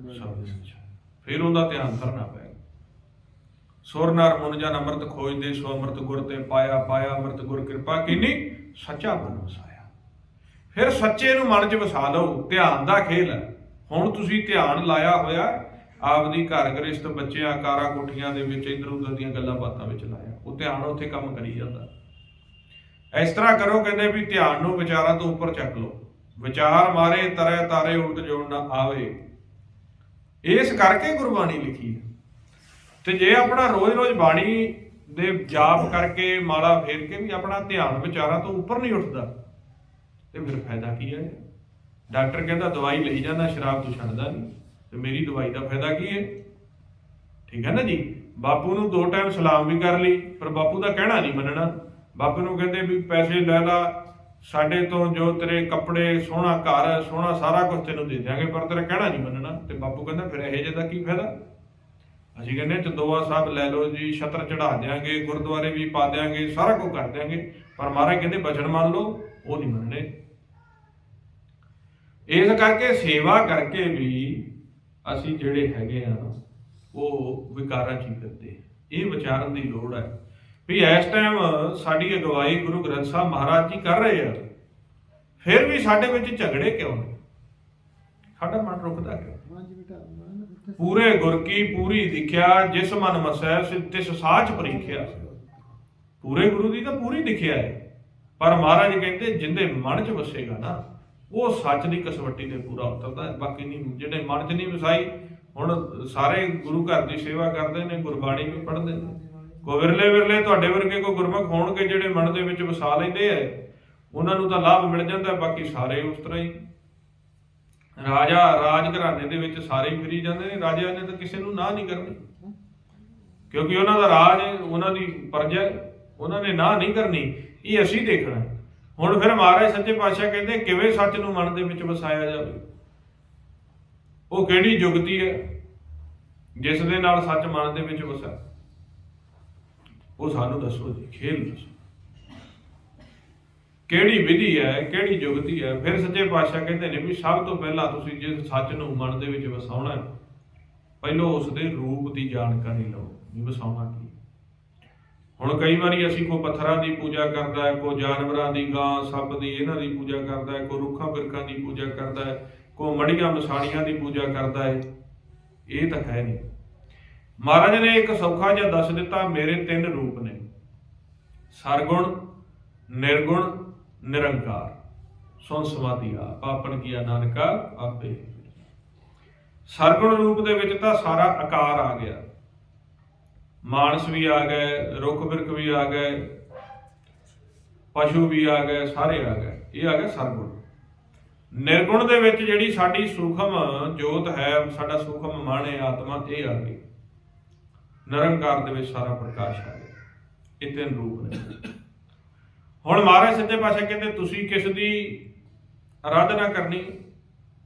ਦਸਮ ਪਾਤਸ਼ਾਹ ਜਿਨ੍ਹਾਂ ਦਾ ਅਵਤਾਰ ਦਿਹਾੜਾ ਹੈ ਅੱਜ ਅਸੀਂ ਮਨਾਉਂਦੇ ਪਏ ਰਲ ਮਿਲ ਕੇ, ਤਾਂ ਮਹਾਰਾਜ ਕਹਿੰਦੇ ਚੱਕਰ ਚਿੰਨ ਅਰ ਵਰਨ ਜਾਤ ਪਾਤ ਨਹਿਨ ਜੇ। ਚੱਕਰ ਤੇ ਚਿੰਨ, ਜਿਵੇਂ ਜੋਗੀਆਂ ਨੇ ਖੱਟ ਚੱਕਰ ਬੜੇ ਧਿਆਏ, ਚਿੰਨ ਹੋ ਗਿਆ ਬਈ ਕੋਈ ਕਹਿ ਦਿੰਦਾ ਹੈ ਵੀ ਓਮ ਵਿੱਚ ਹੈ, ਕੋਈ ਕਹਿ ਦਿੰਦਾ ਪਲੱਸ ਵਿੱਚ ਹੈ, ਕੋਈ ਕਹਿ ਦਿੰਦਾ ਚੰਦ ਤੋੜੇ ਵਿੱਚ ਹੈ। ਚੱਕਰ ਚਿੰਨ ਕਹਿੰਦਾ ਇਹ ਕੁਝ ਨਹੀਂ। ਵਰਨ ਜਾਤ, ਵਰਨ ਹੋ ਗਏ, 4 ਵਰਨ ਹੋ ਗਏ, ਮੁਸਲਮਾਨ ਹਿੰਦੂ ਸਾਰੇ, ਕੋਈ ਵਰਨ ਹੀ ਨਹੀਂ ਹੈਗਾ। ਜਾਤ ਬਈ ਉਹ ਮਨੁੱਖ ਹੈ, ਇਸਤਰੀ ਹੈ, ਬੱਚਾ ਹੈ। ਚੱਕਰ ਚਿੰਨ ਅਰ ਵਰਨ ਜਾਤ ਅਰ ਪਾਤ ਨਹਿਨ ਜੇ, ਰੂਪ ਰੰਗ ਅਰ ਰੇਖ ਪੇ ਕੋ ਕਹਿ ਨਾ ਸਕਦੇ। ਨਾ ਉਸ ਦਾ ਰੂਪ ਹੈ, ਨਾ ਰੇਖ ਹੈ, ਨਾ ਰੰਗ ਹੈ, ਫਿਰ ਕਿਸ ਤਰ੍ਹਾਂ ਦੇ ਨੇ? ਅਚਲ ਮੂਰਤ ਅਨਭਉ ਪ੍ਰਕਾਸ਼ ਹਮ ਤੋਂ, ਉਹ ਅਚਲ ਮੂਰਤ ਨੇ। ਉਹਨਾਂ ਦੀ ਮੂਰਤ ਜਿਹੜੀ ਹੈ ਉਹ ਕਿਸੇ ਆਕਾਰ ਦੇ ਵਿੱਚ ਨਹੀਂ, ਉਸ ਮੂਰਤ ਨੂੰ ਤੁਸੀਂ ਅਨੁਭਵ ਕਰ ਸਕਦੇ ਹੋ, ਪ੍ਰਕਾਸ਼ ਨੂੰ ਅਨੁਭਵ ਕਰ ਸਕਦੇ ਹੋ। ਫਿਰ ਆਪਾਂ ਹੋਰ ਬਾਣੀ ਦੀ ਖੋਜ ਕਰੀਏ ਵੀ ਕਿਵੇਂ ਦਾ ਪ੍ਰਕਾਸ਼ ਹੈ ਜਿਸ ਨੂੰ ਅਨੁਭਵ ਕਰਨਾ ਹੈ। ਤੁਸੀਂ ਕਹਿ ਦਿੱਤਾ ਰੰਗ ਵਿੱਚ ਵੀ ਪ੍ਰਕਾਸ਼ ਨਹੀਂ, ਨਾ ਉਹ ਚਿੱਟਾ ਹੈ, ਨਾ ਲਾਲ ਹੈ, ਨਾ ਪੀਲਾ ਹੈ, ਨਾ ਨੀਲਾ। ਤੁਸੀਂ ਕਹਿ ਦਿੱਤਾ ਵੀ ਕੋਈ ਆਕਾਰ ਵੀ ਨਹੀਂ, ਤੁਸੀਂ ਕਹਿ ਦਿੱਤਾ ਵੀ ਉਹ ਮਨੁੱਖ ਵੀ ਨਹੀਂ, ਇਸਤਰੀ ਵੀ ਨਹੀਂ, ਬੱਚਾ ਵੀ ਨਹੀਂ, ਤੇ ਕਿਵੇਂ ਦੀ ਮੂਰਤ ਹੈ? ਤੇ ਆਪਾਂ ਜਦੋਂ ਬਾਣੀ ਦੀ ਵਿਚਾਰ ਕਰਦੇ ਹਾਂ, ਮਹਾਰਾਜ ਕਹਿੰਦੇ ਜਿਮੀ ਜਵਾਨ ਕੇ ਵਿਖੇ ਸਮਸਤ ਏਕ ਜੋਤ ਹੈ, ਨਾ ਘਾਟ ਹੈ, ਨਾ ਬਾੜ ਹੈ, ਨਾ ਘਾਟ ਬਾੜ ਹੋਦਾ। ਜਿਮੀ ਹੁੰਦੀ ਹੈ ਧਰਤੀ, ਜਮਾਨ ਹੁੰਦਾ ਅਸਮਾਨ। ਜਿਮੀ ਜਮਾਨ ਕੇ ਵਿਖੇ ਸਮਸਤ, ਇਸ ਦੇ ਸੈਂਟਰ ਦੇ ਵਿੱਚ ਆ ਧਰਤੀ ਹੈ, ਆਸਮਾਨ, ਇਸ ਦੇ ਆ ਖਾਲੀ ਜਗ੍ਹਾ, ਜਿਸ ਨੂੰ ਮਹਾਰਾਜ ਨੇ ਕਹਿ ਦਿੱਤਾ ਜਲ ਥਲ ਮਹੀਲ, ਮਹੀਲ ਕਹਿ ਦਿੱਤਾ ਸੈਂਟਰ, ਭਰਪੂਰ ਲੀਣਾ ਤੂੰ ਆਪੇ ਸਰਬ ਸਮਾਨ। ਮਹਾਰਾਜ ਕਹਿੰਦੇ ਜਿਮੀ ਜਮਾਨ ਕੇ ਵਿਖੇ ਸਮਸਤ ਇੱਕ ਜੋਤ ਹੈ, ਨਾ ਘਾਟ ਹੈ, ਨਾ ਬਾੜ ਹੈ, ਨਾ ਘਾਟ ਬਾੜ ਹੋਤ ਹੈ। ਜਿਵੇਂ ਸੂਰਜ ਦੀ ਰੋਸ਼ਨੀ ਘੱਟ ਵੱਧ ਜਾਂਦੀ ਹੈ, ਚੰਦਰਮਾ ਦੀ ਰੋਸ਼ਨੀ ਘੱਟ ਵੱਧ ਜਾਂਦੀ ਹੈ, ਹਨੇਰਾ ਚਾਨਣ ਹੋ ਜਾਂਦਾ ਹੈ, ਜਿਹੜੀ ਇਹ ਜੋਤ ਹੈ ਨਾ ਇਹ ਘਟਦੀ ਵੱਧਦੀ ਨਹੀਂ। ਤੇ ਕਿਵੇਂ ਦੀ ਜੋਤ ਹੈ? ਮਹਾਰਾਜ ਕਹਿੰਦੇ ਸੋ ਤੁਮ ਹੀ ਮੈਂ ਵਸੈ ਨਿਰੰਤਰ, ਨਾਨਕ ਦਰਪਣ ਨਿਆਈ। ਜਿਵੇਂ ਦਾ ਸ਼ੀਸ਼ਾ ਹੈ, ਸ਼ੀਸ਼ਾ ਸਾਫ਼ ਹੁੰਦਾ ਹੈ, ਇਸੇ ਤਰੀਕੇ ਮਹਾਰਾਜ ਸੱਚੇ ਪਾਤਸ਼ਾਹ ਕਹਿੰਦੇ ਜੋ ਇਹ ਜੋਤ ਹੈ ਸਾਡੇ ਅੰਦਰ ਬੈਠਾ ਹੈ, ਬਾਹਰ ਬੈਠਾ ਹੈ, ਬਿਲਕੁਲ ਰੰਗਾ ਰੂਪਾਂ ਤੋਂ ਰਹਿਤ ਜੋਤ ਹੈ, ਸਾਫ਼ ਸ਼ੀਸ਼ੇ ਦੀ ਨਿਆਈ ਜੋਤ ਹੈ। ਤੇ ਹੋਰ ਦੂਸਰੀ ਨਿਸ਼ਾਨੀ ਫਿਰ ਕੀ ਕਹਿੰਦੇ ਨੇ? ਕਹਿੰਦੇ ਮਸਤਕ ਪਦਮ ਦੁਆਲੇ ਮਣੀ, ਮਾਹੇ ਨਿਰੰਜਨ ਤ੍ਰੈ ਭਵਨ ਧਨੀ, ਪੰਜ ਸ਼ਬਦ ਨਰਮਾਇਲ ਬਾਜੇ ਢੁਲਕੇ ਚੌਰ ਸਤ ਕਣਕਾ। ਕਹਿੰਦੇ ਇਹ ਜੋਤ ਜਿਹੜੀ ਹੈ ਚਾਰੇ ਪਾਸੇ ਵਸੀ ਹੋਈ ਹੈ। ਰੋਮ ਰੋਮ ਮੈਂ ਵਸੈ ਮੁਰਾਦ, ਇਸੇ ਤਰੀਕੇ ਤੁਹਾਡੇ ਸਰੀਰ ਦੇ ਵਿੱਚ ਜੇ ਤੁਸੀਂ ਖੋਜ ਕਰਨੀ ਹੈ ਤੇ ਜਿੱਥੇ ਤੁਹਾਡਾ ਮਸਤਕ ਹੈ, ਮਸਤਕ ਦੇ ਵਿੱਚ ਪਦਮ ਹੈ, ਉਸ ਦੇ ਦੁਆਲੇ ਮਣੀ ਰੂਪ ਹੋ ਗਏ ਸੱਚੇ ਪਾਤਸ਼ਾਹ ਬੈਠੇ। ਮਸਤਕ ਪਦਮ ਦੁਆਲੇ ਮਣੀ ਮਾਹੇ ਨਿਰੰਜਨ ਤ੍ਰੈ ਭਵਨ ਧਰੀ। ਜਿਹੜਾ ਮਸਤਕ ਹੈ, ਮਸਤਕ ਦੇ ਪਦਮ ਦੀ ਮਣੀ ਹੈ, ਉਹਦੇ ਵਿੱਚ ਤਿੰਨਾਂ ਭਵਨਾਂ ਦਾ ਧਨੀ। ਤੇ ਨਿਸ਼ਾਨੀ ਕੀ ਹੈ? ਕਹਿੰਦੇ ਜਦੋਂ ਉੱਥੇ ਧਿਆਨ ਕਰਕੇ ਜਾਓਗੇ, ਪੰਜ ਸ਼ਬਦ ਨਿਰਮਾਇਲ ਵਾਜੇ, ਢੁਲਕੀ ਚਵਰ ਸੰਖ ਘਣ ਗਾਜੇ। ਜਿਵੇਂ ਢੋਲਕੀ ਵੱਜਦੀ ਹੈ, ਸ਼ੰਖ ਵੱਜਦਾ ਹੈ, ਘਣ ਦੀ ਗਰਜਾਂ ਪੈਂਦੀਆਂ ਹੈ, ਇਸੇ ਤਰੀਕੇ ਜਦੋਂ ਸੁਰਤੀ ਰੂਪ ਦੇ ਵਿੱਚ ਆਪਦੇ ਮਸਤਕ ਤੱਕ ਪਹੁੰਚੋਗੇ, ਪੂਰੀ ਜੁਗਤ ਲੈ ਕੇ, ਉਹ ਪੰਜੇ ਸ਼ਬਦਾਂ ਦੀਆਂ ਆਵਾਜ਼ਾਂ ਆਉਣਗੀਆਂ। ਤੁਸੀਂ ਖੋਜ ਕਰਕੇ ਦੇਖੋ ਆਪਦੇ ਸਰੀਰ ਦੀ। ਕਿਹੜੇ ਸਰੀਰ ਦੀ ਖੋਜ ਕਰਨੀ ਹੈ? ਆ ਦ੍ਰਿਸ਼ਟਮਾਨ ਦੀ ਨਹੀਂ। ਘਰ ਮੈਂ ਘਰ ਦਿਖਾਏ ਦੇ ਸੋ ਸਤਿਗੁਰ ਪੁਰਖ ਸੁਜਾਨ। ਗੁਰਾ ਇੱਕ ਦੇਹ 부ਝਾਈ, ਜਿਹੜੀ ਅੰਦਰਲੇ ਪਾਸੇ ਸੂਖਮ ਦੇਹੀ ਹੈ, ਉਸ ਦੀ ਖੋਜ ਕਰਨੀ।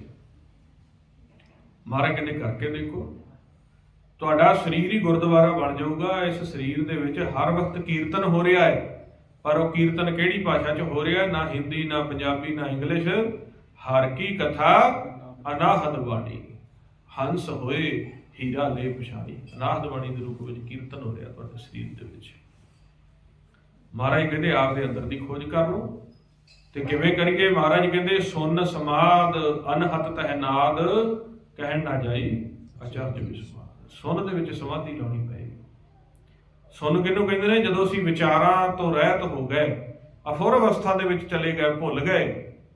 ਨੌ ਸਰ ਸੂਬਰ ਦਸਵੇਂ ਪੂਰੇ ਤੈ ਅਨਹਤ ਸੁਨ ਵਜਾਵੇ ਤੂਰੇ। ਜਦੋਂ 9 ਦਰਵਾਜ਼ੇ ਤੋਂ ਉੱਪਰ ਉੱਠ ਕੇ ਸੁਨ ਦੇ ਵਿੱਚ ਚਲੇ ਗਏ, ਵਿਚਾਰਾਂ ਤੋਂ ਰਹਿਤ ਹੋ ਗਏ, ਉੱਥੇ ਕਹਿੰਦੇ ਸਮਾਧੀ ਲਾ ਕੇ ਬੈਠੋ। ਸੁਨ ਸਮਾਦ ਅਨਹਤ ਤਹਿ ਨਾਦ, ਕਹਿਣ ਨਾ ਜਾਈ ਅਚਰਜ ਵਿਸਮਾਦ। ਬੜਾ ਵਿਸਮਾਦ। ਲੋ ਆ ਬਾਣੀ ਖੋਜ ਸਿਖਾਉਂਦੀ ਸਾਨੂੰ ਆਪਦੇ ਸਰੀਰ ਦੀ। ਪਰ ਜੇ ਖੋਜ ਦੇ ਪੱਖੋਂ ਪੜ੍ਹੀ ਹੋਵੇਗੀ ਤਾਂ ਖੋਜ ਵਾਲੇ ਬਚਨ ਸਮਝ ਆਉਣਗੇ। ਅਸੀਂ ਪੜ੍ਹਦੇ ਹਾਂ ਵੀ ਸਾਡੀ ਇੱਛਾ ਕਿਵੇਂ ਪੂਰਨ ਹੋਵੇ, ਕਰਾਮਾਤ ਕਿਵੇਂ ਵਰਤੇ, ਸਾਡੇ ਘਰ ਦੁੱਧ ਪੁੱਤ ਕਿਵੇਂ ਵਧੇ। ਉਹੀ ਜਿਹੜੀਆਂ ਗੱਲਾਂ ਆਪਾਂ ਨੂੰ ਫਸਾਉਂਦੀਆਂ ਨੇ, ਜਨਮ ਮਰਨ ਦੇ ਵਿੱਚ ਲੈ ਕੇ ਆਉਂਦੀਆਂ। ਆਪਾਂ ਤਾਂ ਪੜ੍ਹਦੇ ਹਾਂ ਬਾਣੀ। ਅਸੀਂ ਸੁਖਣਾ ਵਾ ਤਾਂ ਸੁਖਦੇ ਹਾਂ। ਅਸੀਂ ਗਿਣਤੀ ਦੇ ਵਿੱਚ ਜਪ ਤਪ ਤਾਂ ਸੁਖਦੇ ਹਾਂ ਵੀ ਸਾਡੀ ਕੋਈ ਨਾ ਕੋਈ ਸੁਖਣਾ, ਜਿਹੜੀ ਕੋਈ ਭਾਰ ਕਸ਼ਟ ਦੁੱਖ ਆ ਸਰੀਰ ਦੇ। ਤੇ ਮਹਾਰਾਜ ਕਹਿੰਦੇ ਸਰੀਰ ਦਾ ਦੁੱਖ ਨਹੀਂ ਕਦੇ ਖਤਮ ਹੁੰਦਾ। ਮਹਾਰਾਜ ਕਹਿੰਦੇ ਸਰੀਰ ਤਾਂ ਪ੍ਰੇਤ ਪਿੰਜਰ ਮੈਂ ਦੁੱਖ ਕਨੇਰੇ। ਇਹਦੇ ਵਿੱਚ ਤਾਂ ਬੜੇ ਦੁੱਖ ਆ। ਜਿਵੇਂ ਜਦੋਂ ਛੱਤ ਚੋਣ ਲੱਗ ਜਾਂਦੀ ਹੈ ਨਾ, ਪੁਰਾਣੇ ਟਾਈਮ ਦੇ ਵਿੱਚ ਬਾਲਿਆਂ ਵਾਲੀਆਂ ਛੱਤਾਂ ਹੁੰਦੀਆਂ ਸੀ, ਚੋਣ ਲੱਗਦੀ। ਮਾੜੀ ਛੱਤ ਜਿਹੜੀ ਕੜੀਆਂ ਵਾਲੀ ਹੁੰਦੀ ਸੀ, ਇੱਕ ਮੋਰਾ ਬੰਦ ਕਰੋ ਦੂਜਾ ਚੱਲ ਪੈਂਦਾ, ਦੂਜਾ ਕਰੋ ਤੀਜਾ ਚੱਲ ਪੈਂਦਾ, ਕੋਈ ਵੱਧ ਚੱਲ ਪੈਂਦਾ। ਇਹ ਤਾਂ ਇਸ ਤਰ੍ਹਾਂ ਹੀ ਜਰਜਰੇ ਬੇੜੇ ਵਿੱਚ ਚੜੇ ਹੋਏ ਹੋ। ਕਿੰਨੇ ਕਹਿੰਦੇ ਛੇਕ ਬੰਦ ਕਰੋਗੇ ਤਾਂ ਡੁੱਬਣ ਵਾਲਾ ਹੈ, ਇਹ ਡੁੱਬੇਗਾ। ਜੇ ਛੇਕ ਬੰਦ ਕਰਨ ਲੱਗ ਜਾਈਏ, ਕਬੀਰ ਬੇੜਾ ਜਰਜਰਾ ਫੁੱਟੇ ਛੇਕ ਹਜ਼ਾਰ, ਹਰੂਏ ਹਰੂਏ ਤਿਰ ਗਏ ਬੁੱਢੇ ਜਿਨ ਸਰਪਾਰ। ਇਹਦੇ ਛੇਕ ਬੰਦ ਕਰਨ ਲੱਗ ਗਏ ਨਾ ਕਬੀਰ ਸਾਹਿਬਾਂ ਦੇ, ਤਾਂ ਇਹਨੇ ਤਾਂ ਡੁੱਬਣਾ, ਤੁਹਾਨੂੰ ਵੀ ਲੈ ਡੁੱਬੇਗਾ। ਸਿਆਣਾ ਬੰਦਾ ਉਹ ਹੀ ਹੈ ਜਿਹੜਾ ਵਿੱਚੋਂ ਛਾਲ ਮਾਰ ਕੇ ਤੇ ਆਪਦੀ ਤੈਰਾਕੀ ਵੱਖਰੀ ਕਰ ਲਵੇ। ਇਹ ਨਹੀਂ, ਇਹਨੇ ਤਾਂ ਚੀਕਾ ਚਿਹਾੜੇ ਮਾਰਨੇ, ਛੋਟੇ ਤੋਂ ਛੋਟੇ, ਵੱਡੇ ਤੋਂ ਵੱਡੇ। ਹੁਣ ਇਹਦੇ ਛੇਕ ਬੰਦ ਕਰਨ ਲਈ ਤੇ ਅਸੀਂ ਆਪਦੇ ਸਵਾਸ ਖਤਮ ਕਰਨੇ ਸ਼ੁਰੂ ਕਰ ਦਿੱਤੇ। ਜਿਹੜੀ ਗੱਲ ਕੀਤੀ ਆ ਵੀ 24,000 ਸਵਾਸ ਇੱਕ ਦਿਨ ਦੇ ਵਿੱਚ ਆਉਂਦਾ, 24 ਘੰਟਿਆਂ ਦੇ ਵਿੱਚੋਂ ਅਸੀਂ ਨਾਮ ਜਪ ਕੇ ਆਪ ਦਾ ਲਾਹਾ ਲੈਣਾ ਸੀਗਾ, ਪਰ ਅਸੀਂ ਇਹਦੀਆਂ ਫਿਕਰਾਂ ਦੇ ਵਿੱਚ ਵੱਧ ਹੋ ਗਏ, ਆਪ ਦੀ ਕਮਾਈ ਭੁੱਲ ਗਏ। ਤੇ ਤਾਂ ਮਹਾਰਾਜ ਸੱਚੇ ਪਾਤਸ਼ਾਹ ਕਹਿੰਦੇ ਨੇ, ਹਰ ਸਿਮਰਨ ਛਾੜ ਪਰਮਗਤ ਚਾਹੈ, ਮੂਲ ਬਿਨਾ ਸਾਖਾ ਕਥਾ। ਹੁਣ ਤੁਸੀਂ ਸਿਮਰਨ ਦੇ ਅਭਿਆਸ ਨੂੰ ਛੱਡ ਕੇ ਤੇ ਕਹੋ ਬਈ ਸਾਡੇ ਪ੍ਰਾਪਤੀ ਹੋ ਜਾਏ ਅਕਾਲ ਪੁਰਖ ਸੱਚੇ ਪਾਤਸ਼ਾਹ ਦੀ, ਇਸ ਤਰ੍ਹਾਂ ਨਹੀਂ ਹੋਏਗਾ। ਇਹ ਤੁਸੀਂ ਪਹਿਲਾਂ ਮਾਨਸ ਜਾਵੇਂ ਦਾ ਮਨੋਰਥ ਸਮਝ ਕੇ, ਉਸ ਤੋਂ ਬਾਅਦ ਜਿਹੜਾ ਸਾਨੂੰ ਪ੍ਰਕਾਸ਼ ਰੂਪ ਅਕਾਲ ਪੁਰਖ ਦਾ ਭੇਤ ਦਿੱਤਾ ਹੈ, ਅਨਾਹਦ ਬਾਣੀ ਨਾਦ ਸਰੂਪ ਸਤਿਗੁਰ ਦਾ ਭੇਤ ਦਿੱਤਾ ਹੈ ਵੀ ਭੁਗਤ ਗਿਆਨ ਦਇਆ ਭੰਡਾਰਨ ਘਟ ਘਟ ਵਾਜੈ ਨਾਦ। ਤੁਹਾਡੇ ਅੰਦਰ ਬਾਹਰ ਘਟ ਘਟ ਵਿੱਚ ਨਾਦ ਦੀ ਆਵਾਜ਼ ਚੱਲਦੀ ਪਈ ਹੈ, ਜਿਵੇਂ ਨਾਦ ਦੀ ਧੁਨ ਹੁੰਦੀ ਹੈ, ਇਸ ਤਰ੍ਹਾਂ ਨਾਦ ਚੱਲਦਾ ਪਿਆ ਹੈ। ਘਟ ਘਟ ਦੇ ਵਿੱਚ ਜਿਮੀ ਜਮਾਨ ਦੇ ਸੈਂਟਰ ਦੇ ਵਿੱਚ ਉਹ ਪ੍ਰਕਾਸ਼ ਚੱਲਦਾ ਪਿਆ ਹੈ। ਮਸਤਕ ਦੇ ਉੱਪਰ ਪ੍ਰਕਾਸ਼ ਹੈ। ਕਿੱਥੇ ਮੈਂ ਆਸਣ ਲਾ ਕੇ ਬੈਠਾ, ਕਿੱਥੇ ਮੈਂ ਮੇਰੇ ਨਾਲ ਆ ਕੇ ਤੁਸੀਂ ਗੱਲਬਾਤ ਕਰ ਸਕਦੇ ਹੋ, ਉਹ ਸਾਰਾ ਭੇਤ ਦੇ ਦਿੱਤਾ। ਪਰ ਮਹਾਰਾਜ ਕਹਿੰਦੇ ਇਹ ਸਾਰੇ ਵਾਸਤੇ ਪਹਿਲੋਂ ਆਪ ਦੇ ਜਿਹੜੇ ਵਿਚਾਰ ਫੁਰਨੇ ਚੱਲਦੇ ਨੇ, ਇਹਨਾਂ ਨੂੰ ਛੱਡ ਕੇ ਅੰਦਰ ਦੀ ਖੋਜ ਸ਼ੁਰੂ ਕਰਨੀ ਪਏ। ਮਨ ਮੰਦਰ ਤਨ ਵੇਸ ਕਲੰਦਰ, ਘਟ ਹੀ ਤੀਰਥ ਨਾਵਾ। ਏਕ ਸ਼ਬਦ ਮੇਰੇ ਪ੍ਰਾਨ ਵਸਤ ਹੈ ਬਹੁ ਜਨਾ, ਮਨ ਵਿਦਿਆ ਦਿਆਲ ਸਿੱਧੀ ਮੇਰੀ ਮਾਈ ਕੌਣ ਜਾਣੇ ਵੀ। ਮਨ ਨੂੰ ਵਿੰਨਣਾ ਪੈਂਦਾ ਹੈ ਦਿਆਲ ਦੇ ਨਾਲ। ਫਿਰ ਉੱਥੇ ਜਦੋਂ ਅਸੀਂ ਦਿਆਲ ਦੇ ਨਾਲ ਵਿੰਨਣ ਦੇ ਲਈ, ਸਮਾਧੀ ਧਾਰਨ ਕਰਨ ਦੇ ਲਈ ਮਿਹਨਤ ਕਰਦੇ ਹਾਂ, ਫਿਰ ਉੱਥੇ ਸਾਡੇ ਸਾਰੇ ਵਿਚਾਰ ਫੁਰਨੇ, ਜਿਵੇਂ ਸੰਸਾਰੀ ਧਨ ਅਸੀਂ ਪ੍ਰਾਪਤ ਕਰਨ ਦੇ ਲਈ ਸਾਡੇ ਅੰਦਰ ਮਨ ਦੇ ਵਿੱਚ ਉਦਮ ਰਹਿੰਦਾ ਹੈ ਵੀ ਕਿਸੇ ਤਰੀਕੇ ਸੰਸਾਰੀ ਧਨ ਪ੍ਰਾਪਤ ਹੋ ਜਾਏ, ਇਸੇ ਤਰੀਕੇ ਇਹ ਜਿਹੜਾ ਨਾਮ ਦਾ ਧਨ ਹੈ ਇਹਨੂੰ ਪ੍ਰਾਪਤ ਕਰਨ ਦੇ ਲਈ ਫਿਰ ਜਦੋਂ ਅਸੀਂ ਉਦਮ ਕਰਦੇ ਹਾਂ, ਸੰਸਾਰੀ ਵਿਚਾਰ ਆਪੇ ਰੁਕ ਜਾਂਦੇ। ਫਿਰ ਉੱਥੇ ਸਾਡਾ ਮਿਲਾਪ ਕਰਨ ਦਾ ਤਰੀਕਾ ਕੀ ਦੱਸਿਆ? ਉਹਨਾਂ ਆਖਿਆ ਧੁਨ ਮੈਂ ਧਿਆਨ, ਧਿਆਨ ਮੈਂ ਜਾਣਿਆ, ਗੁਰਮੁਖ ਅਕਥ ਕਹਾਣੀ। ਤੁਸੀਂ ਸ਼ਬਦ ਦੀ ਧੁਨ ਦੇ ਵਿੱਚ ਧਿਆਨ ਧਰ ਕੇ ਅਭਿਆਸ ਕਰੋ। ਪਹਿਲੋਂ ਰਾਮ ਨਾਮ ਦਾ ਜਪ ਹੋਇਆ ਹੈ, ਜਪ ਹੋਣ ਤੋਂ ਬਾਅਦ ਜਦੋਂ ਅਕਾਲ ਪੁਰਖ ਦੇ ਨਾਲ ਮਿਲਾਪ ਹੋ ਗਿਆ, ਉਸ ਤੋਂ ਬਾਅਦ ਫਿਰ ਉਹਨਾਂ ਜੋ ਅਨੁਭਵ ਹੋਇਆ, ਫਿਰ ਬਾਣੀ ਪ੍ਰਗਟ ਹੋਈ ਹੈ। ਪਹਿਲਾਂ ਸ਼ਬਦ ਦਾ ਅਭਿਆਸ ਹੋਇਆ, ਸ਼ਬਦ ਦਾ ਅਭਿਆਸ ਕਰਨ ਤੋਂ ਬਾਅਦ ਜੋ ਮਿਲਾਪ ਹੋ ਗਿਆ, ਫਿਰ ਬਾਣੀ ਪ੍ਰਗਟ ਹੋ ਗਈ। ਹੁਣ ਇਸੇ ਤਰੀਕੇ ਬਾਣੀ ਤੋਂ ਸੇਧ ਲੈ ਕੇ ਅਸੀਂ ਵੀ ਸ਼ਬਦ ਦਾ ਅਭਿਆਸ ਕਰਨਾ ਹੈ, ਅਸੀਂ ਵੀ ਰਾਮ ਨਾਮ ਦਾ ਜਪ ਕਰਨਾ ਹੈ, ਤਾਂ ਕਿ ਸਾਡੇ ਅੰਦਰ ਵੀ ਉਹ ਗਿਆਨ ਦੀ ਆਂਧੀ ਆ ਜਾਵੇ, ਗਿਆਨ ਦੀ ਬਾਣੀ ਪ੍ਰਗਟ ਹੋ ਜਾਵੇ, ਧੁਰ ਤੋਂ ਸਾਡੇ ਅੰਦਰ ਵੀ ਉਹ ਖਜ਼ਾਨਾ ਚੱਲਣਾ ਸ਼ੁਰੂ ਹੋ ਜਾਵੇ। ਜੈਸੀ ਮੈਂ ਆਵੇ ਖਸਮ ਕੀ ਬਾਣੀ ਤੈ ਛੜਾ ਕਰੀ ਗਿਆਨ ਵੇਲਾ। ਹੁਣ ਇਹ ਮਨ ਜਿਹੜਾ ਆ ਇਹ ਭੁੱਲਾ ਹੋਇਆ, ਤੇ ਭੁੱਲੇ ਮਨ ਨੂੰ ਭੁੱਲਾ ਮਨ ਸਮਝਿਆ ਗੁਰ ਸ਼ਬਦੀ, ਗੁਰੂ ਦੇ ਸ਼ਬਦ ਨਾਲ ਇਹਨੇ ਸਮਝਣਾ। ਸੋ ਆਓ ਜਿਸ ਗੁਰੂ ਦੀ ਸ਼ਬਦ ਦੀ ਇੰਨੀ ਵਡਿਆਈ ਹੈ, ਤੇ ਆਪਾਂ ਸਾਰੇ ਗੁਰਮੁਖ ਲਗਭਗ ਹੁਣ ਅੰਮ੍ਰਿਤ ਬਾਟੇ ਦੀ ਪੌਲ ਦਾ ਜੋ ਆਪਾਂ ਆਨੰਦ ਲਿਆ ਹੈ, ਬਖਸ਼ਿਸ਼ ਦਾਤ ਲਈ ਹੋਈ ਹੈ, ਤੇ ਪੰਜਾਂ ਪਿਆਰਿਆਂ ਨੇ ਵੀ ਆਪਾਂ ਨੂੰ ਵਾਹਿਗੁਰੂ ਸ਼ਬਦ ਦਿੱਤਾ। ਹੁਣ ਪੰਜ ਪਿਆਰਿਆਂ ਤੋਂ ਸ਼ਬਦ ਲੈ ਲੈਂਦੇ ਆ, ਜਪਦਾ ਕੋਈ ਵੀ ਨਹੀਂ। ਸੰਤਾਂ ਮਹਾਂਪੁਰਸ਼ਾਂ ਨੇ ਵੀ ਨਾਮ ਜਪਾਇਆ, ਉਹਨਾਂ ਨੇ ਵੀ ਆਪਾਂ ਨੂੰ ਕਿਹਾ ਵੀ ਵਾਹਿਗੁਰੂ ਜਪ ਕਰੋ। ਵਾਹਿਗੁਰੂ ਗੁਰਮੰਤਰ ਹੈ ਜਪ ਹੋ ਮੈਂ ਕੋਈ, ਘਰ ਸੁਖ ਵਸਿਆ ਬਾਹਰ ਸੁਖ ਪਾਇਆ, ਕਹੋ ਨਾਨਕ ਗੁਰਮੰਤਰ ਦਿਰੜਾਇਆ। ਪਰ ਕਰਦੇ ਨਹੀਂ ਆਪਾਂ। ਹੁਣ ਬਾਣੀ ਵਿੱਚ ਵੀ ਜਦੋਂ ਆਪਾਂ ਪੜ੍ਹਦੇ ਹਾਂ, ਤੇ ਐਸਾ ਕੋਈ ਵੀ ਅੰਗ ਨਹੀਂ ਸਤਿਗੁਰਾਂ ਦਾ ਜੇ ਸੰਗ ਦੇ ਉੱਪਰ ਰਾਮ ਨਾਮ ਦੀ ਨਾਮ ਉਹਨਾਂ ਦੱਸੀ ਹੋਵੇ ਕਹਾਣੀ। ਸੋ ਆਓ ਫਿਰ ਜੋ ਮਹਾਰਾਜ ਸੱਚੇ ਪਾਤਸ਼ਾਹ ਨੇ ਆਪਾਂ ਨੂੰ ਦੱਸਿਆ ਵੀ ਅੰਦਰ ਸਮਾਧੀ ਦੇ ਵਿੱਚ ਜਾਣ ਤੋਂ ਪਹਿਲਾਂ ਜੋ ਤੁਸੀਂ ਪੰਜਾਂ ਦੇ ਇਹ ਵਿਚਾਰ ਫੁਰਨੇ ਨੇ, ਇਹਨਾਂ ਨੂੰ ਬੰਦ ਕਰਨੇ ਆ। ਜਿਹੜੀਆਂ ਤ੍ਰਿਸ਼ਨਾਵਾਂ ਬਾਣੀ ਪੜ੍ਹ ਕੇ ਨਹੀਂ ਮਿਟਦੀਆਂ ਪਈਆਂ, ਬਾਣੀ ਪੜ੍ਹ ਅਸੀਂ ਤ੍ਰਿਸ਼ਨਾਵਾਂ ਦੀਆਂ ਗੱਲਾਂ ਕਰੀ ਜਾਂਦੇ ਆ, ਤ੍ਰਿਸ਼ਨਾਵਾਂ ਦੇ ਰੋਗ ਸਾਨੂੰ ਲੱਗੇ ਨੇ, ਬਾਣੀ ਵੀ ਪੜ੍ਹ ਲੈਂਦੇ ਆ, ਤ੍ਰਿਸ਼ਨਾ ਵੀ ਨਹੀਂ ਛੱਡਦੇ। ਇਸ ਤਰ੍ਹਾਂ ਮਹਾਰਾਜ ਸੱਚੇ ਪਾਤਸ਼ਾਹ ਕਹਿੰਦੇ ਨੇ ਵੀ ਹਾਲਾਤ ਸਾਡੇ ਉਸ ਬਾਂਦਰ ਦੀ ਨਿਆਈ ਹੋ ਗਏ ਨੇ ਜਿਸ ਨੇ ਕੁੱਜੀ ਦੇ ਵਿੱਚ, ਸਰਾਈ ਦੇ ਵਿੱਚ ਹੱਥ ਪਾ ਲਿਆ, ਮੁੱਠੀ ਭਰ ਲਈ ਹੈ ਛੋਲਿਆਂ ਦੀ। ਹੁਣ ਜਦੋਂ ਸਰਾਈ ਦੇ ਵਿੱਚ ਹੱਥ ਪਾਇਆ, ਹੱਥ ਪਤਲਾ ਸੀ, ਜਿਵੇਂ ਆਪਾਂ ਕੰਗਣ ਪਾਉਣਾ ਹੋਵੇ, ਕੜਾ ਪਾਉਣਾ ਹੋਵੇ, ਹੱਥ ਨੂੰ ਆਪਾਂ ਪਤਲਾ ਕਰ ਲੈਂਦੇ ਆ ਵੀ ਲੰਘ ਜਾਓ। ਤੇ ਜਦੋਂ ਵਿੱਚ ਛੋਲਿਆਂ ਦੀ ਮੁੱਠੀ ਭਰ ਲਈ ਤੇ ਹੱਥ ਮੋਟਾ ਹੋ ਗਿਆ। ਹੁਣ ਜਦੋਂ ਤਾਂ ਹੱਥ ਦੇ ਵਿੱਚ ਕੁਝ ਨਹੀਂ ਸੀ, ਸਰਾਈ ਦੇ ਵਿੱਚ ਹੱਥ ਵੜ ਵੀ ਜਾਣਾ ਸੀ, ਨਿਕਲ ਵੀ ਜਾਣਾ ਸੀ, ਪਰ ਜਦੋਂ ਸਰਾਈ ਦੇ ਵਿੱਚ ਮੁੱਠੀ ਭਰ ਲਈ ਹੁਣ ਨਹੀਂ ਨਿਕਲਦਾ। ਤੇ ਮਹਾਰਾਜ ਕਹਿੰਦੇ ਮੁੱਠੀ ਖੋਲ ਦੇ, ਹੱਥ ਬਾਹਰ ਆ ਜਾਊ। ਹੁਣ ਮੁੱਠੀ ਖੋਲਦਾ ਨਹੀਂ, ਤੇ ਫਿਰ ਕਹਿੰਦੇ ਮਰਕਟ ਮੁਸ਼ਟੀ ਅਨਾਜ ਕੀ, ਮਨ ਬੌਰਾ ਰੇ ਲੀਨੀ ਹਾਥ ਪਸਾਰ, ਛੂਟਨ ਕੋ ਸਹਿਸਾ ਭਰਿਆ, ਮਨ ਬੌਰਾ ਰੇ ਨਾਚੋ ਕਰ ਕਰ ਬਾਰ। ਹੁਣ ਮਰਕ ਅਨਾਜ ਦੀ ਮੁੱਠੀ ਨਾ ਛੱਡਦਾ ਹੈ, ਤੇ ਉਧਰੋਂ ਚੀਕਾਂ ਵੀ ਮਾਰੀ ਜਾਂਦਾ ਵੀ ਮੈਨੂੰ ਛਡਾਓ, ਮੈਨੂੰ ਛਡਾਓ। ਮਹਾਰਾਜ ਕਹਿੰਦੇ ਛੱਡ ਦੇ, ਮੁੱਠੀ ਖੋਲ ਦੇ, ਹੱਥ ਬਾਹਰ ਕੱਢ ਲਾ, ਛੱਡ ਦੇ। ਘਰ ਗ੍ਰਸਤੀ ਇਹ ਬਚਨ ਬਲਾਸ, ਇਹ ਤੇਰੇ ਮਨ ਦੇ ਜਿਹੜੇ ਵਲਵਲੇ ਨੇ, ਘਰ ਗ੍ਰਸਤੀ ਛੱਡਣ ਦਾ ਇਹ ਨਹੀਂ ਭਾਵ ਕਿ ਛੱਡ ਕੇ ਘਰੋਂ ਬਾਹਰ ਨਿਕਲ ਜਾ, ਮਨ ਕਰਕੇ ਛੱਡ ਦੇ। ਆ ਜਾ, ਮੈਂ ਤੇਰੇ ਮਸਤਕ ਤੇ ਹੀ ਬੈਠਾ, ਇਹ ਖੇਡ ਦੇ ਵਿੱਚ ਮੈਂ ਹੀ ਤੈਨੂੰ ਭੇਜਿਆ, ਥੋੜੇ ਸਮੇਂ ਲਈ ਭੇਜਿਆ, ਤੇ ਤੂੰ ਚੰਗਾ ਬੰਦਾ ਵੀ ਤੈਨੂੰ ਮੇਲੇ ਦੇ ਵਿੱਚ ਆਨੰਦ ਲੈਣ ਲਈ ਭੇਜਿਆ, ਤੇ ਤੂੰ ਮੇਲੇ ਦਾ ਹੀ ਜੱਫੀ ਮਾਰ ਕੇ ਬਹਿ ਗਿਆ ਉੱਥੇ। ਵਿਚਾਰ ਛੱਡ ਦੇ, ਆ ਸਿਮਰਨ ਕਰ, ਇੱਥੇ ਬਹਿ ਜਾ, ਧਿਆਨ ਮੇਰੇ ਪਾਸੇ ਕਰ। ਹੁਣ ਮਹਾਰਾਜ ਕਹਿੰਦੇ ਨਾ ਛੋਲਿਆਂ ਦੀ ਮੁੱਠੀ ਛੱਡਦਾ, ਰੌਲਾ ਵੀ ਪਾਉਂਦਾ ਵੀ ਮੈਨੂੰ ਛਡਾਓ। ਹੁਣ ਨਾ ਇੱਥੋਂ ਤ੍ਰਿਸ਼ਨਾਵਾਂ ਛੱਡਦੇ ਨੇ, ਉਧਰੋਂ ਬਾਣੀ ਵੀ ਪੜ੍ਹੀ ਜਾਂਦੇ ਨੇ, ਤੇ ਕਹਾਣੀ ਉੱਥੇ ਦੀ ਉੱਥੇ, ਉਧਰੋਂ ਸਿਮਰਨ ਵੀ ਕਰੀ ਜਾਂਦੇ ਨੇ, ਕਹਾਣੀ ਉੱਥੇ ਦੀ ਉੱਥੇ। ਮਹਾਰਾਜ ਦੇ ਛੋਲੇ ਤਾਂ ਛੱਡਣੇ ਪੈਣਗੇ। ਸਰਾਈ ਚੋਂ ਹੱਥ ਹੁਣ ਕੱਢ ਦਿੰਦੇ ਆ, ਸਰਾਈ ਆ ਸਰੀਰ ਹੈ, ਤੇ ਛੋਲੇ ਦੇ ਵਿੱਚ ਚੱਲਦੇ ਹੋਏ ਫੁਰਨੇ ਨੇ, ਤੇ ਬਾਂਦਰ ਮਨ ਹੈ, ਤੇ ਕੁੱਟ ਖਾਈ ਜਾਂਦਾ ਹੈ। ਨਾ ਵਿਚਾਰ ਛੱਡਦਾ ਹੈ, ਨਾ ਮੰਗਣਾ ਛੱਡਦਾ ਹੈ, ਨਾ ਫੁਰਨਿਆਂ ਦੇ ਵਲਵਲੇ ਛੱਡਦਾ ਹੈ, ਤੇ ਜਮ ਦਿਨ ਰਾਤ ਕੁੱਟਦੇ ਪਏ ਨੇ। ਤਨ ਦੇ ਦੁੱਖ ਲੱਗੇ ਹੋਏ ਆ, ਮਨ ਦੇ ਦੁੱਖ ਲੱਗੇ ਆ, ਗ੍ਰਸਤ ਦੇ ਦੁੱਖ ਲੱਗੇ ਆ, ਪਰਿਵਾਰ ਟੱਬਰ ਦੇ ਦੁੱਖ ਲੱਗੇ। ਇੰਨੇ ਦੁੱਖ ਨੇ, ਹਾਏ ਹਾਏ ਕਰੀ ਜਾਂਦਾ। ਮਹਾਰਾਜ ਸੱਚੇ ਪਾਤਸ਼ਾਹ ਕਹਿੰਦੇ ਇਸ ਸਰੀਰ ਦੇ ਵਿੱਚ ਪਾਪ ਹੀ ਪਾਪ ਹੈ, ਇਸ ਦੇ ਨਾਲ ਪਿਆਰ ਨਾ ਪਾਓ। ਇਹ ਸਰੀਰ ਕੂੜ ਕੁਸ਼ਤ ਭਰਿਆ, ਗਲ ਤਾਂ ਹੀ ਪਾਪ ਕਮਾਏ। ਆ ਜਾਓ, ਮੈਂ ਤੁਹਾਡੇ ਮਸਤਕ ਤੇ ਬੈਠਾ, ਵੱਡਾ ਸਾਹਿਬ ਉੱਚਾ ਥਾਂ, ਉੱਚੇ ਉੱਪਰ ਉੱਚਾ ਨਾ, ਤੁਹਾਡੇ ਅੰਦਰ ਬੈਠਾ। ਇਸ ਸਰੀਰ ਦੇ ਵਿੱਚ ਮੈਂ ਬੈਠਾ, ਤੂੰ ਇੱਕ ਚਿੱਤ ਇੱਕ ਮਨ ਹੋ ਕੇ ਮੈਨੂੰ ਧਿਆ ਤੇ ਆ ਫਿਰ ਤੈਨੂੰ ਮੁਕਤ ਕਰੀਏ। ਆਓ ਜੀ, ਜਿਵੇਂ ਮਹਾਰਾਜ ਸੱਚੇ ਪਾਤਸ਼ਾਹ ਨੇ ਫਿਰ ਸਾਨੂੰ ਉਹਨਾਂ ਦੱਸਿਆ, ਧੁਨ ਵਿੱਚ ਧਿਆਨ ਧਰ ਕੇ ਆਪਾਂ ਗੁਰਮੰਤਰ ਦਾ ਅਭਿਆਸ ਕਰਨਾ। ਆਓ ਸਾਰੇ ਆਪਾਂ ਰਲ ਮਿਲ ਕੇ ਨੇਤਰ ਬੰਦ ਕਰਨੇ ਨੇ ਜੀ, ਵਾਹਿਗੁਰੂ ਗੁਰਮੰਤਰ ਦਾ ਜਾਪ ਕਰਨਾ ਹੈ, ਕਰਨਾ ਸਿੱਖਣਾ ਹੈ, ਤਾਂ ਕਿ ਫਿਰ ਅਸੀਂ ਲੋਕ ਪਰਲੋਕ ਦਾ ਲਾਹਾ ਲੈ ਸਕੀਏ। ਆਓ ਜੀ, ਕਰੋ ਸ਼ੁਰੂ। ਵਾਹਿਗੁਰੂ ਵਾਹਿਗੁਰੂ ਵਾਹਿਗੁਰੂ ਵਾਹਿਗੁਰੂ ਵਾਹਿਗੁਰੂ ਵਾਹਿਗੁਰੂ ਵਾਹਿਗੁਰੂ। ਕਰੋ ਜੀ, ਕਰੋ, ਸਾਰੇ ਬੋਲ ਕੇ ਕਰੋ। ਸੰਗਤ 'ਚ ਬਹਿ ਕੇ ਕਾਹਦੀ ਸੰਗ ਸ਼ਰਮ ਹੈ, ਮਹਾਰਾਜ ਜੀ ਹਜ਼ੂਰੀ 'ਚ ਬੈਠੇ। ਕਰੋ ਜੀ, ਸਾਰੇ ਬੋਲ ਕੇ ਕਰੋ।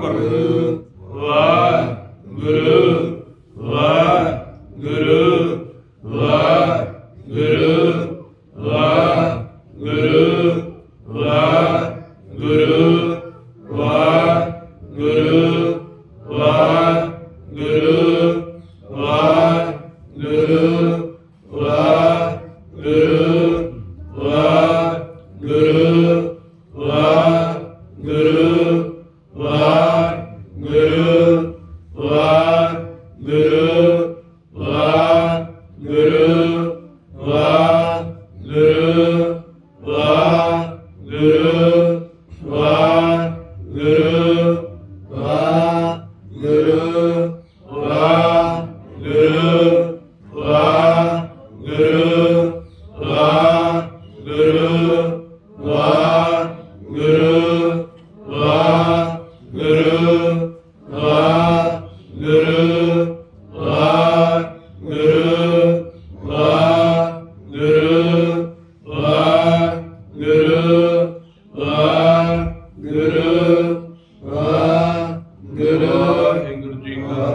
ਜੋ ਮਹਾਰਾਜ ਸੱਚੇ ਪਾਤਸ਼ਾਹ ਦੀ ਬਾਣੀ ਦਾ ਇਹ ਭਾਵ ਅਸੀਂ ਸਮਝਿਆ ਵੀ ਜਿੰਨੀ ਦੇਰ ਤੱਕ ਮਨ ਨੂੰ ਸੰਤੋਖ ਨਹੀਂ ਆ ਜਾਂਦਾ, ਉਨੀ ਦੇਰ ਤੱਕ ਜਿੰਨਾ ਮਰਜ਼ੀ ਸਾਡੇ ਕੋਲ ਧਨ ਆ ਜਾਵੇ ਚਾਹੇ ਚਲਾ ਜਾਵੇ, ਮਨ ਨੇ ਟਿਕਣਾ ਨਹੀਂ। ਜਿੰਨੇ ਮਰਜ਼ੀ ਸਾਨੂੰ ਗ੍ਰਸਤ ਦੇ ਸੁੱਖ ਮਿਲ ਜਾਣ ਚਾਹੇ ਨਾ ਮਿਲ, ਮਨ ਦੀ ਹਾਲਾਤ ਜਿਹੜੇ ਨੇ ਉਹ ਇੱਕੋ ਜਿਹੇ ਹੀ ਰਹਿਣੇ। ਕਿਉਂ? ਸੰਤੋਖ ਤਾਂ ਹੈ, ਬਿਨ ਸੰਤੋਖ ਨਹੀਂ ਕੋ ਰਾਜੇ। ਹੁਣ ਇਸੇ ਤਰੀਕੇ ਸੱਚੇ ਪਾਤਸ਼ਾਹ ਕਹਿੰਦੇ ਆ ਵੀ ਸੰਤੋਖ ਹੋਣਾ ਹੈ, ਸੁਰ ਨਾਰ ਗੁਣ ਜਨ ਅੰਮ੍ਰਿਤ ਖੋਜਦੇ, ਸੋ ਅੰਮ੍ਰਿਤ ਗੁਰ ਤੇ ਪਾਇਆ। ਗੁਰੂ ਦੇ ਨਾਲ ਜੁੜ, ਇਹ ਮਨ ਮੇਰਿਆ ਤੂੰ ਸਦਾ ਰਹੋ ਹਰ ਨਾਲੇ, ਹਰ ਨਾਲ ਰਹੋ ਤੂੰ ਮਨ ਮੇਰੇ, ਦੁੱਖ ਸਭ ਵਿਸਾਰਨਾ, ਅੰਗੀਕਾਰੋ ਕਰੇ ਤੇਰਾ ਕਾਰਜ ਸਭ ਸਵਾਰ। ਸਭਨਾ ਗੱਲਾਂ ਸਮਰੱਥ ਸੁਆਮੀ, ਸੋ ਕਿਉ ਮਨੋ ਵਿਸਾਰੇ, ਕਹੇ ਨਾਨਕ ਮਨ ਮੇਰੇ ਸਦਾ। ਹਰੀ ਦੇ ਨਾਲ ਰਹਿਣਾ ਪਏਗਾ, ਫਿਰ ਸਾਰਾ ਖੇਲ ਬਣੇਗਾ। ਹੁਣ ਜੇ ਹਰੀ ਦੇ ਨਾਲ ਕਿਵੇਂ ਰਹਿਣਾ? ਮਹਾਰਾਜ ਕਹਿੰਦੇ ਦਮ ਦਮ ਸਦਾ ਸੰਭਾਲਦਾ, ਦਮ ਨਾ ਬਿਰੁ। ਹਰ ਸਵਾਸ, ਹਰ ਸਾਹ, ਹਰ ਗਰਾਸ ਮਹਾਰਾਜ ਸੱਚੇ ਪਾਤਸ਼ਾਹ ਦੇ ਨਾਲ ਔਰ ਰਹਿਣਾ ਇਸ ਸ਼ਬਦ ਦੀ ਆਵਾਜ਼ ਦੇ ਨਾਲ। ਜਿਵੇਂ ਜਿਵੇਂ ਆਪਾਂ ਮੁੱਖੋਂ ਅਭਿਆਸ ਕਰੀ ਜਾਂਦੇ, ਤੁਰਦੇ ਫਿਰਦੇ ਅੰਤਰਗਤ ਅਭਿਆਸ ਕਰਦੇ ਹਾਂ, ਬੋਲ ਕੇ ਅਭਿਆਸ ਕਰਦੇ ਹਾਂ, ਖੱਬੇ ਨਾਲ ਵਾਹਿ, ਖੱਬੇ ਪੈਰ ਨਾਲ ਵਾਹਿ ਕਰਦੇ ਹਾਂ, ਸੱਜੇ ਪੈਰ ਨਾਲ ਗੁਰੂ ਕਰਦੇ, ਉਸੇ ਤਰੀਕੇ ਸਾਡੇ ਮਨ ਦੇ ਅੰਦਰ ਖੇਡ ਚੱਲਦਾ।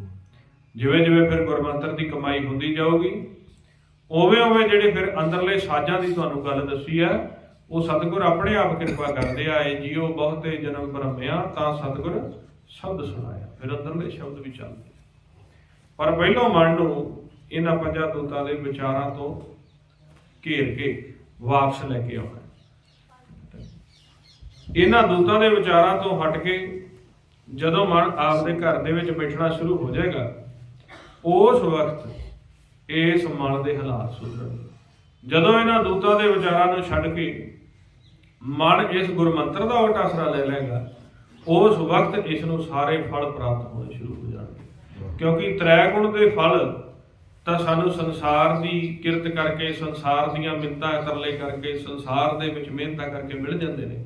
ਪਰ ਜੋ ਇਹ ਚੌਥਾ ਪਦਾਰਥ ਹੈ, ਇਹ ਨਾਮ ਦਾ ਪਦਾਰਥ ਹੈ, ਇਹ ਅਨਾਹਦ ਪਦਾਰਥ ਹੈ, ਇਹ ਜੋਤ ਸਰੂਪ ਪਦਾਰਥ ਹੈ, ਇਹ ਸਿਰਫ ਤੇ ਸਿਰਫ ਸਾਨੂੰ ਸਾਧੂਆਂ ਦੀ ਸ਼ਰਨ ਵਿੱਚ ਜਾ ਕੇ, ਜਿਵੇਂ ਕਿ ਹੁਣ ਗੁਰੂ ਗ੍ਰੰਥ ਸਾਹਿਬ ਮਹਾਰਾਜ ਜੀ ਸੰਪੂਰਨ ਸਾਧੂ ਨੇ, ਇਹਨਾਂ ਵਿੱਚ ਛਤੀ ਗੁਰਮੁਖ ਸਾਹਿਬਾਨ ਦੀ ਬਾਣੀ ਦਰਜ ਹੈ ਤੇ ਮਹਾਰਾਜ ਸੱਚੇ ਪਾਤਸ਼ਾਹ ਕਹਿੰਦੇ ਇਹਨਾਂ ਦੀ ਸ਼ਰਨ ਦੇ ਵਿੱਚ ਜਾ ਕੇ ਕਾਮ ਕ੍ਰੋਧ ਨਗਰ ਭਉ ਭਰਿਆ ਮਿਲ ਸਾਧੂ ਖੰਡਲ ਖੰਡਾ। ਇਹ ਸਰੀਰ ਜਿਹੜਾ ਹੈ, ਇਹ ਨਗਰ ਇਸ ਸਰੀਰ ਨੂੰ ਕਹਿ ਦਿੱਤਾ, ਕਾਮ ਕ੍ਰੋਧ ਦੇ ਨਾਲ ਜਿਹੜਾ ਭਰਿਆ ਹੋਇਆ ਨਾ, ਸਾਧੂ ਦੀ ਸ਼ਰਨ ਵਿੱਚ ਚਲਾ ਜਾ, ਉੱਥੇ ਇਹ ਖੰਡਨ ਹੋ ਜਾਊਗਾ ਇਸ ਦਾ ਸਾਰਾ ਅੰਦਰਲਾ ਭਾਵ। ਹੁਣ ਜਿਵੇਂ ਤੁਹਾਡੇ ਨਾਲ ਇਹ ਸਾਂਝ ਪਾਈ ਹੈ, ਸ਼ਬਦ ਗੁਰਮੰਤਰ ਦਾ ਆਪ ਜੀ ਨੂੰ ਭੇਟ ਦੱਸਿਆ, ਇਸੇ ਤਰੀਕੇ ਆਪਾਂ ਸਾਰਿਆਂ ਨੇ ਵੱਧੋ ਵੱਧ ਬਾਣੀ ਨੂੰ ਪੜ੍ਹ ਕੇ ਤੇ ਇਸ ਨੂੰ ਮੰਤਰ ਜਾਪ ਬਣਾ ਕੇ ਗਿਣਤੀਆਂ ਮਿਣਤੀਆਂ ਦੇ ਵਿੱਚ ਨਹੀਂ, ਆਪ ਦੇ ਸਰੀਰ ਦਾ ਭੇਤ ਲੈਣ ਦੇ ਲਈ ਖੋਜਣਾ। ਇਸ ਦੇ ਵਿੱਚੋਂ ਰਤਨ ਕੱਢਣੇ ਨੇ ਅਸੀਂ। ਇਹ ਬਾਣੀ ਇੱਕ ਬਹੁਤ ਵੱਡੇ ਸਮੁੰਦਰ ਨੇ, ਬਹੁਤ ਵੱਡੇ ਸਾਗਰ ਨੇ, ਮਹਾਸਾਗਰ ਨੇ। ਤੇ ਜੇ ਹੁਣ ਆਪਾਂ ਸਾਗਰ ਮਹਾਸਾਗਰ ਵਿੱਚ ਗੋਤਾ ਮਾਰ ਕੇ ਤੇ ਥੱਲੋਂ ਕੱਚ ਰੋੜੇ ਗੰਦ ਹੀ ਚੁੱਕਣਾ ਹੈ ਤੇ ਫਾਇਦਾ ਕੀ ਹੈ। ਜੇ ਹੁਣ ਆਪਾਂ ਮਹਾਰਾਜ ਦੀ ਬਾਣੀ ਦੀ ਸ਼ਰਨ ਦੇ ਵਿੱਚ ਆ ਜਾਈਏ ਤੇ ਆਪਦੀਆਂ ਮੰਗਾਂ ਹੀ ਪੂਰੀਆਂ ਕਰਾਉਣੀਆਂ ਨੇ ਤੇ ਫਾਇਦਾ ਕੀ ਏਡੇ ਸਤਿਗੁਰ ਦੀ ਸ਼ਰਨ ਵਿੱਚ ਆ। ਜੇ ਕੱਢਣੇ ਆ ਸਾਗਰਾਂ ਦੇ ਵਿੱਚੋਂ ਤਾਂ ਮੋਤੀ ਕੱਢੋ, ਰਤਨ ਕੱਢੋ, ਕਿ ਜੇ ਇੱਕ ਵੀ ਰਤਨ ਸਮੁੰਦਰ ਦੇ ਵਿੱਚੋਂ ਲੰਘ ਜਾਵੇ ਸੰਸਾਰੀ ਤੌਰ ਤੇ ਸਾਰਾ ਜੀਵਨ ਮਾਲੋ ਮਾਲ ਹੋ ਜਾਂਦਾ ਹੈ। ਇਸ ਕਰਕੇ ਗੁਰਬਾਣੀ ਗੁਰੂ ਦੇ ਵਿੱਚ ਤਾਂ ਅਨੇਕਾਂ ਰਤਨ ਨੇ, ਤੇ ਉਹ ਰਤਨ ਕਿਹੜੇ? ਉਹ ਨਾਮ ਦੇ ਅਨਾਹਦ ਰਤਨ ਕੱਢੋ, ਉਹ ਅੰਮ੍ਰਿਤ ਰਸ ਦਾ ਰਤਨ ਕੱਢੋ, ਸੰਸਾਰ ਦੇ ਇਸ ਭਵਜਨ ਦੇ ਵਿੱਚੋਂ ਪਾਰ ਹੋਣ ਦੇ ਲਈ ਰਤਨ ਕੱਢੋ, ਸਤਿਗੁਰ ਦੇ ਨਾਲ ਗੱਲਾਂ ਬਾਤਾਂ ਕਰਨ ਦੇ ਲਈ ਰਤਨ ਕੱਢੋ। ਜਿਹੜਾ ਭਗਤਾਂ ਨੇ ਕਿਹਾ ਭਗਤ ਸੰਗ ਪ੍ਰਭ ਗੋਸ਼ਟ ਕਰਤ, ਉਹ ਸਾਡੇ ਨਾਲ ਗੱਲਾਂ ਬਾਤਾਂ ਵੀ ਕਰਦਾ, ਸਾਡੇ ਨਾਲ ਉਹ ਵਿਚਰਦਾ ਹੈ। ਨਾਮਦੇਵ ਜੀ ਕਹਿੰਦੇ ਸਾਡੇ ਤਾਂ ਕਾਰਜ ਵੀ ਉਹ ਆਪ ਕਰ ਦਿੰਦਾ ਹੈ, ਦੁਨਿਆਵੀ ਕਾਰਜ ਵੀ ਉਹ ਆਪ ਕਰ ਦਿੰਦਾ ਹੈ। ਉਹ ਗੁਰਬਾਣੀ ਗੁਰੂ ਦੀ ਤੁਸੀਂ ਖੋਜ ਕਰੋ ਪਿਆਰਿਓ। ਪੜ੍ਹਨ ਤੱਕ ਹੀ ਆਪਾਂ ਸੀਮਤ ਨਾ ਰਹੀਏ, ਸਮਝੀਏ ਵੀ, ਕਮਾਈਏ ਵੀ, ਫਿਰ ਸਾਡੇ ਜੀਵਨ ਦਾ ਉਦਾਹਰਨ ਹੋ ਸਕਦਾ। ਸੋ ਆਪ ਜੀ ਦੇ ਨਾਲ ਬਚਨ ਕਰਦੇ ਹਾਂ, ਗੁਰਬਾਣੀ ਗੁਰੂ ਸੱਚੇ ਪਾਤਸ਼ਾਹ ਜੀ ਦੀਆਂ ਵਿਚਾਰਾਂ ਕਰਦੇ ਹਾਂ, ਗੁਰਬਾਣੀ ਦੀਆਂ ਭਗਤੀਆਂ ਉਚਾਰਨ ਕਰਦੇ ਹਾਂ। ਅੱਖਰ ਵਾਧੇ ਘਾਟੇ ਹੋ ਜਾਂਦੇ ਨੇ, ਸੰਗਤ ਗੁਰੂ ਬਖਸ਼ਣ ਯੋਗ ਨੇ ਬਖਸ਼ ਦੇਣਾ ਜੀ। ਇੱਕ ਵਾਰ ਸਾਰਿਆਂ ਨੂੰ ਫਿਰ ਤੋਂ ਧੰਨ ਧੰਨ ਸਾਹਿਬ ਸ੍ਰੀ ਗੁਰੂ ਗੋਬਿੰਦ ਸਿੰਘ ਜੀ ਮਹਾਰਾਜ ਸੱਚੇ ਪਾਤਸ਼ਾਹ ਜੀ ਦੇ ਅਵਤਾਰ ਦਿਹਾੜੇ ਦੀਆਂ ਲੱਖ ਲੱਖ ਵਧਾਈਆਂ ਹੋਣ ਜੀ। ਵਾਹਿਗੁਰੂ ਜੀ ਕਾ ਖਾਲਸਾ, ਵਾਹਿਗੁਰੂ ਜੀ ਕੀ ਫਤਿਹ।